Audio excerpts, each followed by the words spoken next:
ವಾಕ್ಯ ಕೇಳಕ್ಕೆ ಸಿದ್ಧರಾಗಿದ್ದೀರಾ? Hallelujah, hallelujah. Okay, ದೇವರ ವಾಕ್ಯವನ್ನು ಕೇಳಿಸ್ಕೊಳ್ಳುವಾಗ ನಿಮ್ಮೆಲ್ಲರ ಹತ್ರ ನನ್ನ ಮನವಿ ಏನಂದರೆ, ದಯಮಾಡಿ ನಿಮ್ಮ ಮೊಬೈಲ್ಗಳನ್ನು ಸ್ವಿಚ್ ಆಫ್ ಮಾಡಿರಿ. ದೇವರ ಸ್ವರ ಕೇಳಬೇಕಾದ್ರೆ ಬೇರೆ ಯಾವ ಸ್ವರ ಕೇಳೋದು ಬೇಡ. ಓಕೆ, ಆಮೇನ್. ಓಕೆ, ದೇವರ ಆತ್ಮನು ನಮ್ಮ ಮಧ್ಯದಲ್ಲಿದ್ದಾನೆ. ಮತ್ತು ನಾನು ನಿಮ್ಮೆಲ್ಲರ ಹತ್ರ ಇನ್ನೊಂದು ಮನವಿ ಏನಂತಂದರೆ, ನಾನು ಏನೇ ಹಂಚ್ಕೊಳ್ತಾ ಇದ್ದೇನೋ ಅದು ಬಹುಶಃ ನಮ್ಮೆಲ್ಲರಿಗೂ ತಿಳಿದಿರುವಂಥ ಒಂದು ವಾಕ್ಯ ಭಾಗ ಆಗಿರ್ಬೋದು, ಪರಿಚಯ ಇರ್ಬೋದು. ಆದರೆ ನಾನು ಈ ಒಂದು ಪಂಚಾಶತ್ತಮ ಪ್ರಾರ್ಥನೆ ಈ 6ನೇ ವಾರದಲ್ಲಿ ನಾವಿದ್ದೇವೆ. ಅಂದರೆ 5 ವಾರಗಳು ಮುಗೀತು, ಇನ್ನು ಕೊನೆ 2 ವಾರಗಳಿದೆ. ದಯಮಾಡಿ ಈ ಒಂದು ಸಮಯದಲ್ಲಿ ದೇವರು ನಮ್ಮ ಸಂಗಡ ಆತನು ಮಾತನಾಡುತ್ತಾ ಇದ್ದಾನೆ, ಅನೇಕ ಸಂಗತಿಗಳನ್ನು ಮಾತನಾಡ್ತಾ ಇದ್ದಾನೆ. ಸೊ ದಯಮಾಡಿ ಯಾರ್ಯಾರು ಇನ್ನೂ ಹಾಜರಾಗಿಲ್ವೋ, ಅಂದರೆ ಈ ಒಂದು ಪಂಚಾಶತ್ತಮ ಪ್ರಾರ್ಥನೆ ನಿಮ್ಮ ಮನೆಗಳಲ್ಲಿ ಇಟ್ಕೊಳ್ಳಿಲ್ವೋ, ಈಗ ಸಮಯ ಇದೆ. ನೀವು ಈ ಒಂದು ಪ್ರಾರ್ಥನೆಗಳನ್ನು ಇಟ್ಕೊಳ್ಬೇಕಾಗಿ ನಾನು ನಿಮ್ಮಲ್ಲಿ ಮನವಿ ಮಾಡ್ತೇನೆ. ಇನ್ಚಾರ್ಜ್ ಯಾರಿದ್ದಾರೋ ಅವ್ರನ್ನ ಭೇಟಿಯಾಗಿರಿ. ನಿಮ್ಮ ಮನೆ ಹತ್ತಿರ ಇರುವಂಥ ಒಂದು ಪ್ರಾರ್ಥನೆಗಳಲ್ಲಿ ಭಾಗಿಯಾಗಬೇಕಾಗಿ ನಿಮ್ಮಲ್ಲಿ ಮನವಿ ಮಾಡ್ತೇವೆ. ಆಮೇನ್, ಹಲ್ಲೆಲೂಯಾ. ಎಷ್ಟು ಜನಕ್ಕೆ ದೇವರ ನಮ್ಮ ಒಂದು ಜೀವಿತ ಜಯಪ್ರದವಾಗಿ ಜೀವಿಸಬೇಕು ಮತ್ತು ನಾವು ಯೇಸುವಿಗೆ ಮಹಿಮೆ ತರುವಂಥ ಜೀವಿತವನ್ನು ಜೀವಿಸಬೇಕು ಮತ್ತು ದೇವರಿಗೆ ಮೆಚ್ಚುಗೆ ತರುವಂಥ ಜೀವಿತವನ್ನು ಜೀವಿಸಬೇಕೆಂಬುದಾಗಿ ನಮಗೆ ಆಸೆ ಇದೆ. Amen, hallelujah. ಎಲ್ಲರಿಗೆ ನನ್ನ ಕೇಳಿದ್ರೆ ಎಲ್ಲರಿಗೂ ಅದು ತವಕ ಇರ್ತದೆ. ಸೊ ಇವತ್ತು ನಾವು ವಾಕ್ಯದಿಂದ ಕೇಳಿಸ್ಕೊಳ್ಳೋಣ. ಮತ್ತು ನಿಮ್ಮೆಲ್ಲರಿಗೂ ಆಗಲೇ ನಾನು ಕೆಲವು ಕಡೆ ನಾನು ಆ್ಯಕ್ಚುಲಿ ಪ್ರಾರ್ಥನೆಗೆ ಹೋದಂಥ ಸಮಯದಲ್ಲಿ ನಾನು ಇದನ್ನು ಹಂಚ್ಕೊಂಡಿದ್ದೇನೆ. ಆದರೆ ಇವತ್ತು ನಾವು ದೇವರ ಆತ್ಮನ ಏನು ಮಾತಾಡ್ತಾ ನಾವು ಕೇಳಿಸ್ಕೊಳ್ಳೋಣ. ಓಕೆನಾ? ರೈಟ್. ಪ್ರಕಟಣೆ ಬರೆದ 3ನೇ ಅಧ್ಯಾಯ ಕೊನೆಯ ವಚನ. ಪ್ರಕಟಣೆ 3ನೇ ಅಧ್ಯಾಯ ಕೊನೆಯ ಒಂದು ವಚನ. ಪ್ರಕಟಣೆ 3ನೇ ಅಧ್ಯಾಯ ಕೊನೆಯ ವಚನ. ಇದನ್ನು ಓದಿದ ನಂತರ ನಾವು ಸಿದ್ಧರಾಗೋಣ. ಓಕೆನಾ? ರೈಟ್. ಯಾರು ಓದ್ತೀರಿ? ಓಕೆ, ಇಲ್ಲಿದೆ ನೋಡಿರಿ. ರೈಟ್, ನಾವೆಲ್ಲರೂ ಸೇರಿ ಓದೋಣವಾ? ಪ್ರಕಟಣೆ 3 ಕೊನೆಯ ವಚನ 22. ದೇವರ ಆತ್ಮನು, ಎಲ್ಲರೂ ಹೇಳೋಣ, ದೇವರ ಆತ್ಮನು ಸಭೆಗಳಿಗೆ ಹೇಳುವುದನ್ನು ಕಿವಿಯುಳ್ಳವನು ಕೇಳಲಿ. ದೇವರ ಆತ್ಮನು ಸಭೆಗಳಿಗೆ ಹೇಳುವುದನ್ನು ಕಿವಿಯುಳ್ಳವನು ಕೇಳಲಿ. ಆಮೇನ್. ಸೊ ದೇವರ ಆತ್ಮನು ಮಾತನಾಡುವಂಥ ಆತ್ಮನು. ಆಮೇನ್. ಆತನು ಯಾರ ಸಂಗಡ ಮಾತನಾಡ್ತಾ ಇದ್ದಾನೆ? ಸಭೆಗಳ ಸಂಗಡ ಮಾತನಾಡುತ್ತಾ ಇದ್ದಾನೆ. ಆಮೇನ್. ದೇವರ ಆತ್ಮನು ಸಭೆಗಳ ಸಂಗಡ ಏನು ಮಾತನಾಡ್ತಾ ಇದ್ದಾನೋ ಅದನ್ನು ನಾವು ಕಿವಿಯುಳ್ಳವನು ಕೇಳಲಿ.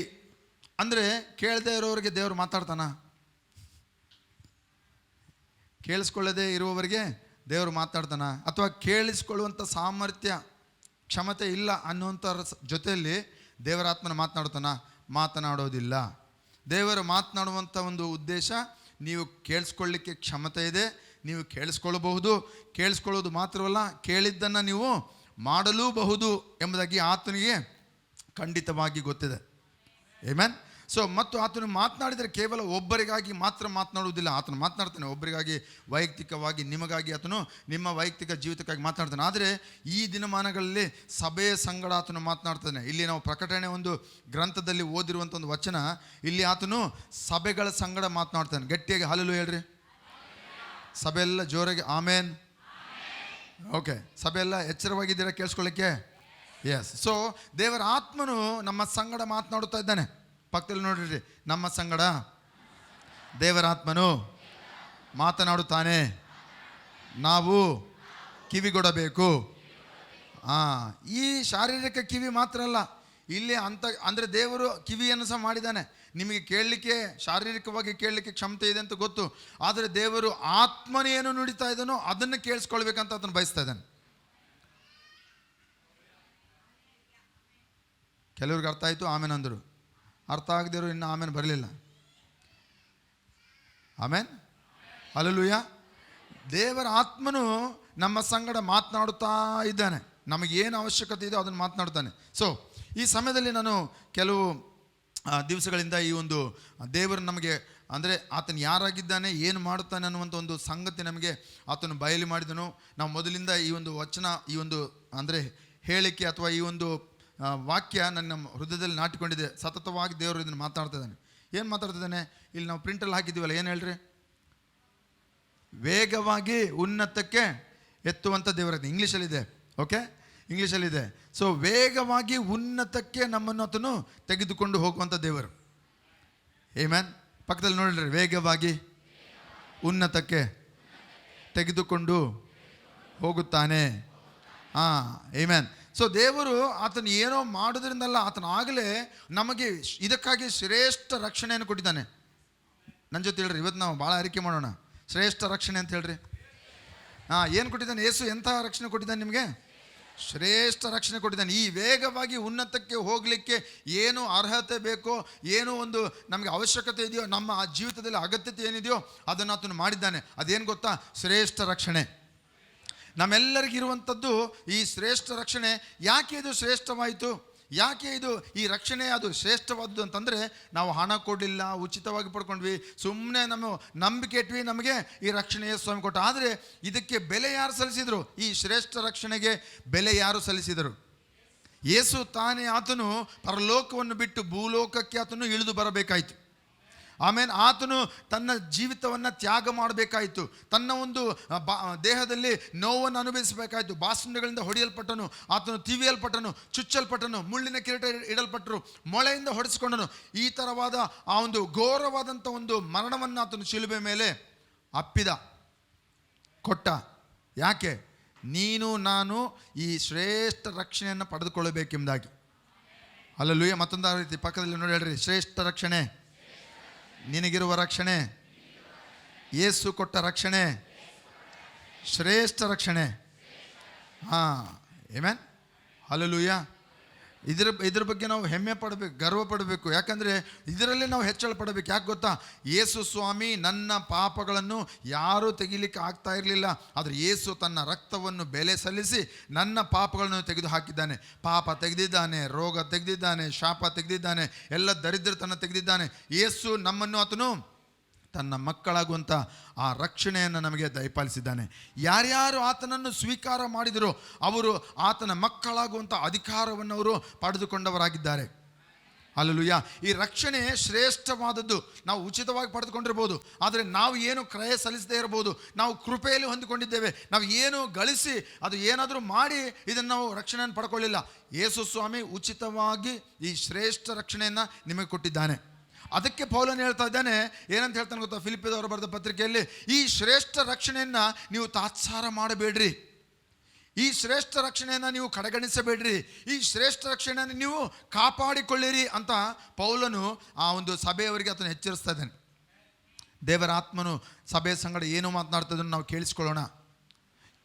ಸಭೆ ಆ ದೇವರಾತ್ಮನು ಏನು ಹೇಳ್ತಾನೋ ಅದನ್ನು ಕೇಳಿಸ್ಕೊಳ್ಳೋದ್ರಲ್ಲಿ ನಮ್ಮ ಒಂದು ಬಲ ಇದೆ, ನಮಗೆ ಬಿಡುಗಡೆ ಇದೆ, ನಮಗೆ ಆರೋಗ್ಯ ಇದೆ, ನಮಗೆ ಸಂತೋಷ ಇದೆ, ಸಮಾಧಾನ ಇದೆ. ಎಲ್ಲವೂ ಆ ಕೇಳಿಸ್ಕೊಳ್ಳೋದ್ರಿಂದ ಪ್ರಾರಂಭವಾಗ್ತದೆ. ಹಲ್ಲೆಲೂಯಾ. ಕೇಳಿಸ್ಕೊಳ್ಳೋರು ಇದ್ದಾರೆ ಇಲ್ಲಿ? ಆಮೆನ್. ಓಕೆ. ಸೊ ಆ ಶ್ರೇಷ್ಠ ರಕ್ಷಣೆ ದೇವರು ನಮಗೆ ಕೊಟ್ಟಿದ್ದಾನೆ. ಇವಾಗ ರಕ್ಷಣೆನೇ ಶ್ರೇಷ್ಠ ಅಂತ ಹೇಳೋದಾದರೆ ಅದಕ್ಕಿಂತ ಹೆಚ್ಚಿನದು ದೇವರು ಕೊಟ್ಟಿದ್ದಾನೆ. ಆಮೆನ್. ಹಲ್ಲೆಲೂಯಾ. ನಾವು ಪಾಪದ ನಿಮಿತ್ತವಾಗಿ ದೇವರ ಸಂಗಡ ನಾವು ಸಂಪರ್ಕ ಮಾಡಲಿಕ್ಕೆ ಆಗ್ತಾ ಇರಲಿಲ್ಲ. ನನಗೂ ದೇವರಿಗೂ ಮಧ್ಯದಲ್ಲಿ ಪಾಪ ಅನ್ನುವಂಥ ಅಡ್ಡಗೋಡೆ ಇತ್ತು. ನಾನು ದೇವರ ಬಳಿಗೆ ಹೋಗಬೇಕು ಅಂದರೂ ಕೂಡ ನನಗೆ ಮುಂಚೆ, ಯೇಸುವನ್ನು ನಂಬಕ್ಕಿಂತ ಮುಂಚೆ ಯೇಸುವಿನ ಬಳಿಗೆ ಹೋಗ್ಲಿಕ್ಕೆ ಆಗ್ತಿರಲಿಲ್ಲ, ಅಥವಾ ಆತನು ಹೇಳಿದ್ದನ್ನು ನಾನು ಕೇಳಿಸ್ಕೊಳ್ಳಿಕ್ಕೆ ಆಗ್ತಿರಲಿಲ್ಲ, ಅಥವಾ ಆತನು ಮಾಡಿದಂಥ ಆಶೀರ್ವಾದಗಳನ್ನು ನನ್ನ ಜೀವಿತದಲ್ಲಿ ನಾನು ಅನುಭವಿಸ್ಲಿಕ್ಕೆ ಆಗ್ತಾ ಇರಲಿಲ್ಲ. ಇವತ್ತು ಯೇಸುವಿನ ರಕ್ತದಿಂದ ನಾನು ತೊಳೆಯಲ್ಪಟ್ಟ ಮೇಲೆ ಪಾಪದ ಗೋಡೆ ತೆಗೆದು ಹಾಕಲ್ಪಟ್ಟಿತು. ಯೇಸು ನಮ್ಮನ್ನು ತಂದೆಯೊಟ್ಟಿಗೆ ಸಮಾಧಾನ ಪಡಿಸಿದ್ದಾನೆ. ಇದನ್ನು ಮಾಡೋದ್ರ ಮೂಲಕವಾಗಿ ನನ್ನಲ್ಲಿ ಆ ಯೇಸು ಆತನು ಬಿಡಿಸುವುದು ಮಾತ್ರವಲ್ಲ, ರಕ್ಷಣೆ ಕೊಟ್ಟದ್ದು ಮಾತ್ರ ಅಲ್ಲ, ನನ್ನಲ್ಲಿ ಆತನು ನಿವಾಸ ಮಾಡುತ್ತಾನೆ. ಯೇಸು ಸ್ವಾಮಿ ಎಲ್ಲಿ ನಿವಾಸ ಮಾಡ್ತಾನೆ ಇವತ್ತು? ಯೇಸು ಎಲ್ಲಿ ನಿವಾಸ ಮಾಡುತ್ತಾನೆ? ನೀವು ಯಾಕೆ ಸುಸ್ತಾಗ್ಬಿಟ್ರಿ? ಸ್ವಲ್ಪ ಗಟ್ಟಿಯಾಗಿ ಹುರುಪಲ್ಲಿ ಹೇಳಬೇಕು. ಆಮೆನ್. ಯೇಸು ನನ್ನಲ್ಲಿ ವಾಸ ಮಾಡುತ್ತಾನೆ. ಹೇಳ್ರಿ ಗಟ್ಟಿಯಾಗಿ, ಯೇಸು ನನ್ನಲ್ಲಿ ವಾಸ ಮಾಡುತ್ತಾನೆ. ನಾನು ದೇವರ ಮಂದಿರವಾಗಿದ್ದೇನೆ, ನಾನು ಆತನ ವಾಸಸ್ಥಳ. ಮುಂದಿರೋರು ಮಾತ್ರ ಹೇಳ್ತಾರೆ ಅರ್ಧ, ಇನ್ನು ಹಿಂದಿರೋರು ಕೇಳಿಸ್ಕೊಳ್ತಾ ಇಲ್ಲೋ ಅಥವಾ ಅವ್ರು ಹೇಳ್ತಾ ಇಲ್ವೋ ಏನೋ ಗೊತ್ತಾಗ್ತಾ ಇಲ್ಲ. ಸ್ವರ ಬರಬೇಕು. ಆಮೇನ್. ಹಲ್ಲೆಲೂಯಾ. ನಿಮ್ಮ ಬಗ್ಗೆ ಏನು ಕಂಪ್ಲೇಂಟ್ ಇಲ್ಲ, ಆದರೆ ಸ್ವಲ್ಪ ಸ್ವರ ಎತ್ತಿ ನಮ್ಮ ಜೊತೆ ಇರ್ರಿ ಅಂತ. ಓಕೆ, ಆಮೇನ್. ನಾವೆಲ್ಲ ಕುರಿ ಮಂದಿಗಳಲ್ಲ, ಜೊತೆಯಲ್ಲಿರಬೇಕು. ಜೊತೆಯಲ್ಲಿ ಸ್ವರ ಏನು ಮಾಡಿದ್ರೆ ಎಲ್ಲ ಜೊತೆಯಲ್ಲಿ ಮಾಡ್ತೇವೆ. Hallelujah, hallelujah. ಓಕೆ, ಯೇಸು ಸ್ವಾಮಿ ನಮಗೆ ಈ ಶ್ರೇಷ್ಠ ರಕ್ಷಣೆ ಕೊಟ್ಟದ್ದರಲ್ಲಿ ಶ್ರೇಷ್ಠ ಯಾಕಾಯಿತು ಅಂತ ಹೇಳ್ತಾ ಇದ್ದೇನೆ ನಾನು. ಶ್ರೇಷ್ಠ ಯಾಕೆ ಅಂದರೆ ಯೇಸು ತನ್ನ ಜೀವಿತ ಕೊಡೋದಲ್ಲದೆ ಆ ಯೇಸು ನಮ್ಮಲ್ಲಿ, ಅಂದರೆ ನಾವು ಮುಂಚೆ ನಾವು ದೇವರಿಗೆ ಪರದೇಶಸ್ಥರಾಗಿದ್ವಿ, ಆತನಿಗೆ ವಿರೋಧಿಗಳಾಗಿದ್ವಿ, ಆತನ ಒಂದು ಕುಟುಂಬದಲ್ಲಿ ಸೇರಿದವರಲ್ಲ, ನಾವು ಶತ್ರುಗಳಾಗಿದ್ದೇವೆ. ಆದರೆ ದೇವರು ಆತನ ರಕ್ಷಣೆಯನ್ನು ಕೊಟ್ಟು ನಮ್ಮಲ್ಲಿ ಆತನೇ ನಿವಾಸ ಮಾಡುವಂತೆ ನಮ್ಮನ್ನು ಆತನು ವಾಸ ಸ್ಥಳವಾಗಿ ಮಾಡಿಕೊಂಡಿದ್ದಾನೆ. ಹಲ್ಲೆಲೂಯ. ಪಕ್ಕದಲ್ಲಿ ನೋಡ್ರಿ, ಯೇಸು ನಿಮ್ಮಲ್ಲಿ ನಿವಾಸ ಮಾಡುತ್ತಾನೆ. ನೀವು ದೇವರ ವಾಸಸ್ಥಳ. ಆಮೇನ್, ಹಲ್ಲೆಲೂಯ. ಈ ಬಿಲ್ಡಿಂಗಲ್ಲಿ ನಾವು ಸುಮ್ಮನೆ ಸ್ವಲ್ಪ ಸಮಯ ಇಲ್ಲಿ ಕಳೀಲಿಕ್ಕೆ ಬಂದೆ, ನಾವು ಇಲ್ಲಿ ವಾಸ ಮಾಡಲ್ಲ. ಮತ್ತೆ ಪುನಃ ನಾವು ಎಲ್ಲಿಗೆ ಹೋಗಬೇಕು? ನಮ್ಮ ವಾಸಸ್ಥಳಕ್ಕೆ ಹೋಗಬೇಕು. ನಾವು ಎಲ್ಲಿದ್ದೀವೋ ನಮ್ಮ ಅಡ್ರೆಸ್ ಪರ್ಮನೆಂಟ್ ಅಡ್ರೆಸ್. ಹಾಗೆ ಯೇಸು ಸ್ವಾಮಿಗೆ ಪರ್ಮನೆಂಟ್ ಅಡ್ರೆಸ್ ಯಾರು ಗೊತ್ತಾ? ನೀವು. ಯೇಸು ಸ್ವಾಮಿಯ ಶಾಶ್ವತ ವಿಳಾಸ ಏನು ಗೊತ್ತಾ? ನೀವು, ನಿಮ್ಮ ಹೃದಯ, ನೀವು ಆತನ ಮನೆ. ಆಮೇನ್, ಹಲ್ಲೆಲೂಯ. ಬಿಸಿಲು ಹೆಚ್ಚಾಯಿತು, ಹಲ್ಲೆಲೂಯ. ಬರೀ ದಿನಗಳಲ್ಲಿ ಬರೀ ಇದೇ ಕೇಳಿಸ್ಕೊಳ್ತೇನೆ. ಏನಂತ ಗೊತ್ತಾ? ಬಿಸಿಲಾಯಿತು, ಇನ್ನೂ 3 ಆಗುತ್ತಂತೆ, ಇನ್ನೂ 4 ಆಗುತ್ತಂತೆ, ಇನ್ನೂ ಹೆಚ್ಚಾಗುತ್ತಂತೆ, ಬೆವರು ಸುರಿತದೆ, ನೀರು ಇದೇ ನಾವು ಕೇಳಿಸ್ಕೊಳ್ತಾನೆ ಇದ್ದೀವಿ. ಹಾಗೆ ನಾವು ಯಾವಾಗಲೂ ದೇವರ ಮಕ್ಕಳು ಏನು ಹೇಳ್ಬೇಕು ಗೊತ್ತಾ? ನಾನು ದೇವರ ಆಲಯ, ದೇವರ ಮಂದಿರ, ಯೇಸು ನನ್ನಲ್ಲಿ ವಾಸ ಮಾಡುತ್ತಾನೆ, ನನ್ನಲ್ಲಿ ತಂಗಿದ್ದಾನೆ, ನಾನು ಆತನ ಒಂದು ಮಂದಿರ, ವಾಸಸ್ಥಳ. Hallelujah, hallelujah. ಓಕೆ, ಆತನ ವಾಸಸ್ಥಳ ಅಂತ ಅಂದಮೇಲೆ ಇನ್ನೂ ಆ ರಕ್ಷಣೆ ಯಾಕೆ ಶ್ರೇಷ್ಠ ಅಂತ ನಾನು ನಿಮ್ಗೆ ಹೇಳ್ತೇನೆ. ಆ ರಕ್ಷಣೆ ಯಾಕೆ ಶ್ರೇಷ್ಠ ಅಂದರೆ ಆ ರಕ್ಷಣೆಯಲ್ಲಿ ಯೇಸು ನಮ್ಮಲ್ಲಿ ನಿವಾಸ ಮಾಡುವಂತೆ ಆತನು ಮಾಡಿದನು. ಆಮೇನ್. ಅದು ಮಾತ್ರವಲ್ಲದೆ ಯೇಸು ಆ ಒಂದು ನನ್ನಲ್ಲಿ ಬಂದು ನಿವಾಸ ಮಾಡೋದು ಅಲ್ಲಿ ಮಾತ್ರವಲ್ಲದೆ ಆತನ ಆತ್ಮನು, ದೇವರ ಒಂದು ಆ ಆತ್ಮನು ನಮ್ಮಲ್ಲಿ ನಿವಾಸ ಮಾಡುತ್ತಾನೆ. Hallelujah, hallelujah. ನೋಡ್ರಿ, ಪವಿತ್ರಾತ್ಮನು ನಮ್ಮಲ್ಲಿ ನಿವಾಸ ಮಾಡುತ್ತಾ ಇದ್ದಾನೆ. ಇದು ನಮಗೆ ಉತ್ಸಾಹ ತರಬೇಕು. ಯಾಕೆ ಗೊತ್ತಾ? ಇದರಲ್ಲಿ ನಾವು ಸಂತೋಷ ಪಡಬೇಕು. ಯಾಕೆ ಗೊತ್ತಾ? ಪವಿತ್ರಾತ್ಮನು ಸುಮ್ಮನೆ ಆತನ ಏನೋ ಎಲ್ಲಿ ಇರಲಿಕ್ಕೆ ಸ್ಥಳವಿಲ್ಲ ಅಂತೇಳಿ ನಮ್ಮಲ್ಲಿ ಬಂದು ಇರಲಿಲ್ಲ. ಒಂದು ಉದ್ದೇಶದಿಂದ ಆ ಪವಿತ್ರಾತ್ಮನು ನಿಮ್ಮಲ್ಲಿದ್ದಾನೆ. ಒಂದು ಉದ್ದೇಶದಿಂದ ನಿಮ್ಮನ್ನು ಆತನ ರಕ್ಷಣೆಗೆ ಒಳ ಮಾಡಿದ್ದಾನೆ. ಒಂದು ಉದ್ದೇಶದಿಂದ ನಿಮ್ಮ ಪಾಪಗಳನ್ನು ಆತನು ತೆಗೆದಿದ್ದಾನೆ. ಪರಲೋಕದ ಉದ್ದೇಶ ಇದೆ, ಪರಲೋಕದ ಒಂದು ಕೆಲಸ ಇದೆ, ಪರಲೋಕದ ಚಿತ್ತ ಇದೆ. ಅದಕ್ಕಾಗಿ ಆ ಪವಿತ್ರಾತ್ಮನು, ಆ ಸಾಕ್ಷಾತ್ ದೇವರು ಸರ್ವಶಕ್ತನು ನಿಮ್ಮಲ್ಲಿ ನಿವಾಸ ಮಾಡುವುದು ಮಾತ್ರವಲ್ಲದೆ ಆ ಪವಿತ್ರಾತ್ಮನು ಕೂಡ ನಿಮ್ಮಲ್ಲಿ ಆತನು ನನ್ನಲ್ಲಿ ವಾಸ ಮಾಡುತ್ತಾನೆ. Hallelujah, hallelujah. ನಾನು ಹೇಳುವಂಥ ಒಂದೊಂದು ಸ್ಟೇಟ್ಮೆಂಟ್ ನೀವು ಕೇಳಿಸ್ಕೊಳ್ತಾ ಇದ್ದರೆ, ಸರಿಯಾಗಿ ಅರ್ಥ ಆದರೆ ನೀವು ಚಪ್ಪಾಳೆ ತಟ್ಟಬಹುದು, ದೇವರಿಗೆ ಸ್ತೋತ್ರ ಮಾಡ್ಬೋದು. ಆಮೇನ್, ಹಲ್ಲೆಲೂಯ. ನೀವು ಪವಿತ್ರಾತ್ಮನ ಮಂದಿರವಾಗಿದ್ದೀರಿ ಎಂಬುದಾಗಿ ನಿಮಗೆ ತಿಳಿಯೋದು ಎಂಬುದಾಗಿ ಪೌಲನು ಕೊರಿಂಥದವರಿಗೆ ಆತನು ಜ್ಞಾಪಕಪಡಿಸ್ತಾ ಇದ್ದಾನೆ. ನೀವು ಪವಿತ್ರಾತ್ಮನ ನಿವಾಸ ಮಾಡುವಂಥ ಆಲಯವಾಗಿದ್ದೀರಿ ಎಂಬುದಾಗಿ ಪೌಲನು ಆತನು ಕೊರಿಂಥದವರಿಗೆ ಆತನು ಜ್ಞಾಪಕಪಡಿಸ್ತಾನೆ, ವಿಶ್ವಾಸಿಗಳಿಗೆ ಜ್ಞಾಪಕಪಡಿಸ್ತಾನೆ. ಇವತ್ತು ವಿಶ್ವಾಸಿಗಳಾದಂಥ ನಾವು, ಆತನ ಒಂದು ಪರ್ಮನೆಂಟ್ ಅಡ್ರೆಸ್ ಆದಂಥ ನಾವು, ನಮ್ಮಲ್ಲಿ ದೇವರ ಆತ್ಮನು ತಂಗಿದ್ದಾನೆ, ದೇವರ ಪವಿತ್ರಾತ್ಮ ನಮ್ಮಲ್ಲಿ ನಿವಾಸ ಮಾಡ್ತಾನೆ. Hallelujah, hallelujah. ಓಕೆ, ಈ ಪವಿತ್ರಾತ್ಮನ ಏನು ಮಾಡ್ತಾನೆ? ಪವಿತ್ರಾತ್ಮನ ನಮ್ಮಲ್ಲಿ ವಿಶೇಷ ಕಾರ್ಯ ಮಾಡುತ್ತಾನೆ. ಹಲ್ಲೆಲೂಯ. ಓಕೆ, ನಾನು ಮುಂದೆ ಹೋಗೋದಕ್ಕಿಂತ ಮುಂಚಿತವಾಗಿ ನಾನು ಹೇಳಿದಂತೆ 2 ಸಂಗತಿಗಳು ನೀವು ಹೇಳಬೇಕು. ಇದನ್ನು ಮರೀಬಾರ್ದು. ಇಲ್ಲಿಂದ ಹೋಗುವಾಗ 2 ವಿಷಯ ನೀವು ಜ್ಞಾಪಕದಲ್ಲಿ ಇಟ್ಕೊಳ್ಬೇಕು. ಹೇಳ್ರಿ, ನನಗೆ ಶ್ರೇಷ್ಠ ರಕ್ಷಣೆ ಇದು ಉಂಟು. ನನಗಿರುವಂಥ ರಕ್ಷಣೆ ಶ್ರೇಷ್ಠ ರಕ್ಷಣೆ. ನನ್ನಲ್ಲಿ ನಿವಾಸ ಮಾಡುವಂಥ ಪವಿತ್ರಾತ್ಮನು ಶ್ರೇಷ್ಠ ಬಹುಮಾನವಾಗಿದ್ದಾನೆ, ಶ್ರೇಷ್ಠ ಆತ್ಮನಾಗಿದ್ದಾನೆ. ಆಮೆನ್. ಪರಿಶುದ್ಧಾತ್ಮನು ನಿಮ್ಮಲ್ಲಿ ನಿವಾಸ ಮಾಡುತ್ತಾ ಇದ್ದಾನೆ. ಆಮೆನ್. ಓಕೆ, ಇಲ್ಲಿ ರೋಮಾಪುರದವರು ಬರೆದ ಪತ್ರಿಕೆ 8ನೇ ಅಧ್ಯಾಯ. ನಾನು ನಿಮ್ಮ ಹತ್ರ ವಾಕ್ಯ ಕಳೆದ ಬಾರ ವಾಕ್ಯ ಹಂಚಿಕೊಳ್ಳುವಾಗ ನಾನು ನಿಮ್ಮ ಸಂಗಡ ಹೇಳ್ತಾ ಇದ್ದೆ ಯೆಶಾಯನ ಬರೆದ ಗ್ರಂಥ 61ನೇ ಅಧ್ಯಾಯದಿಂದ.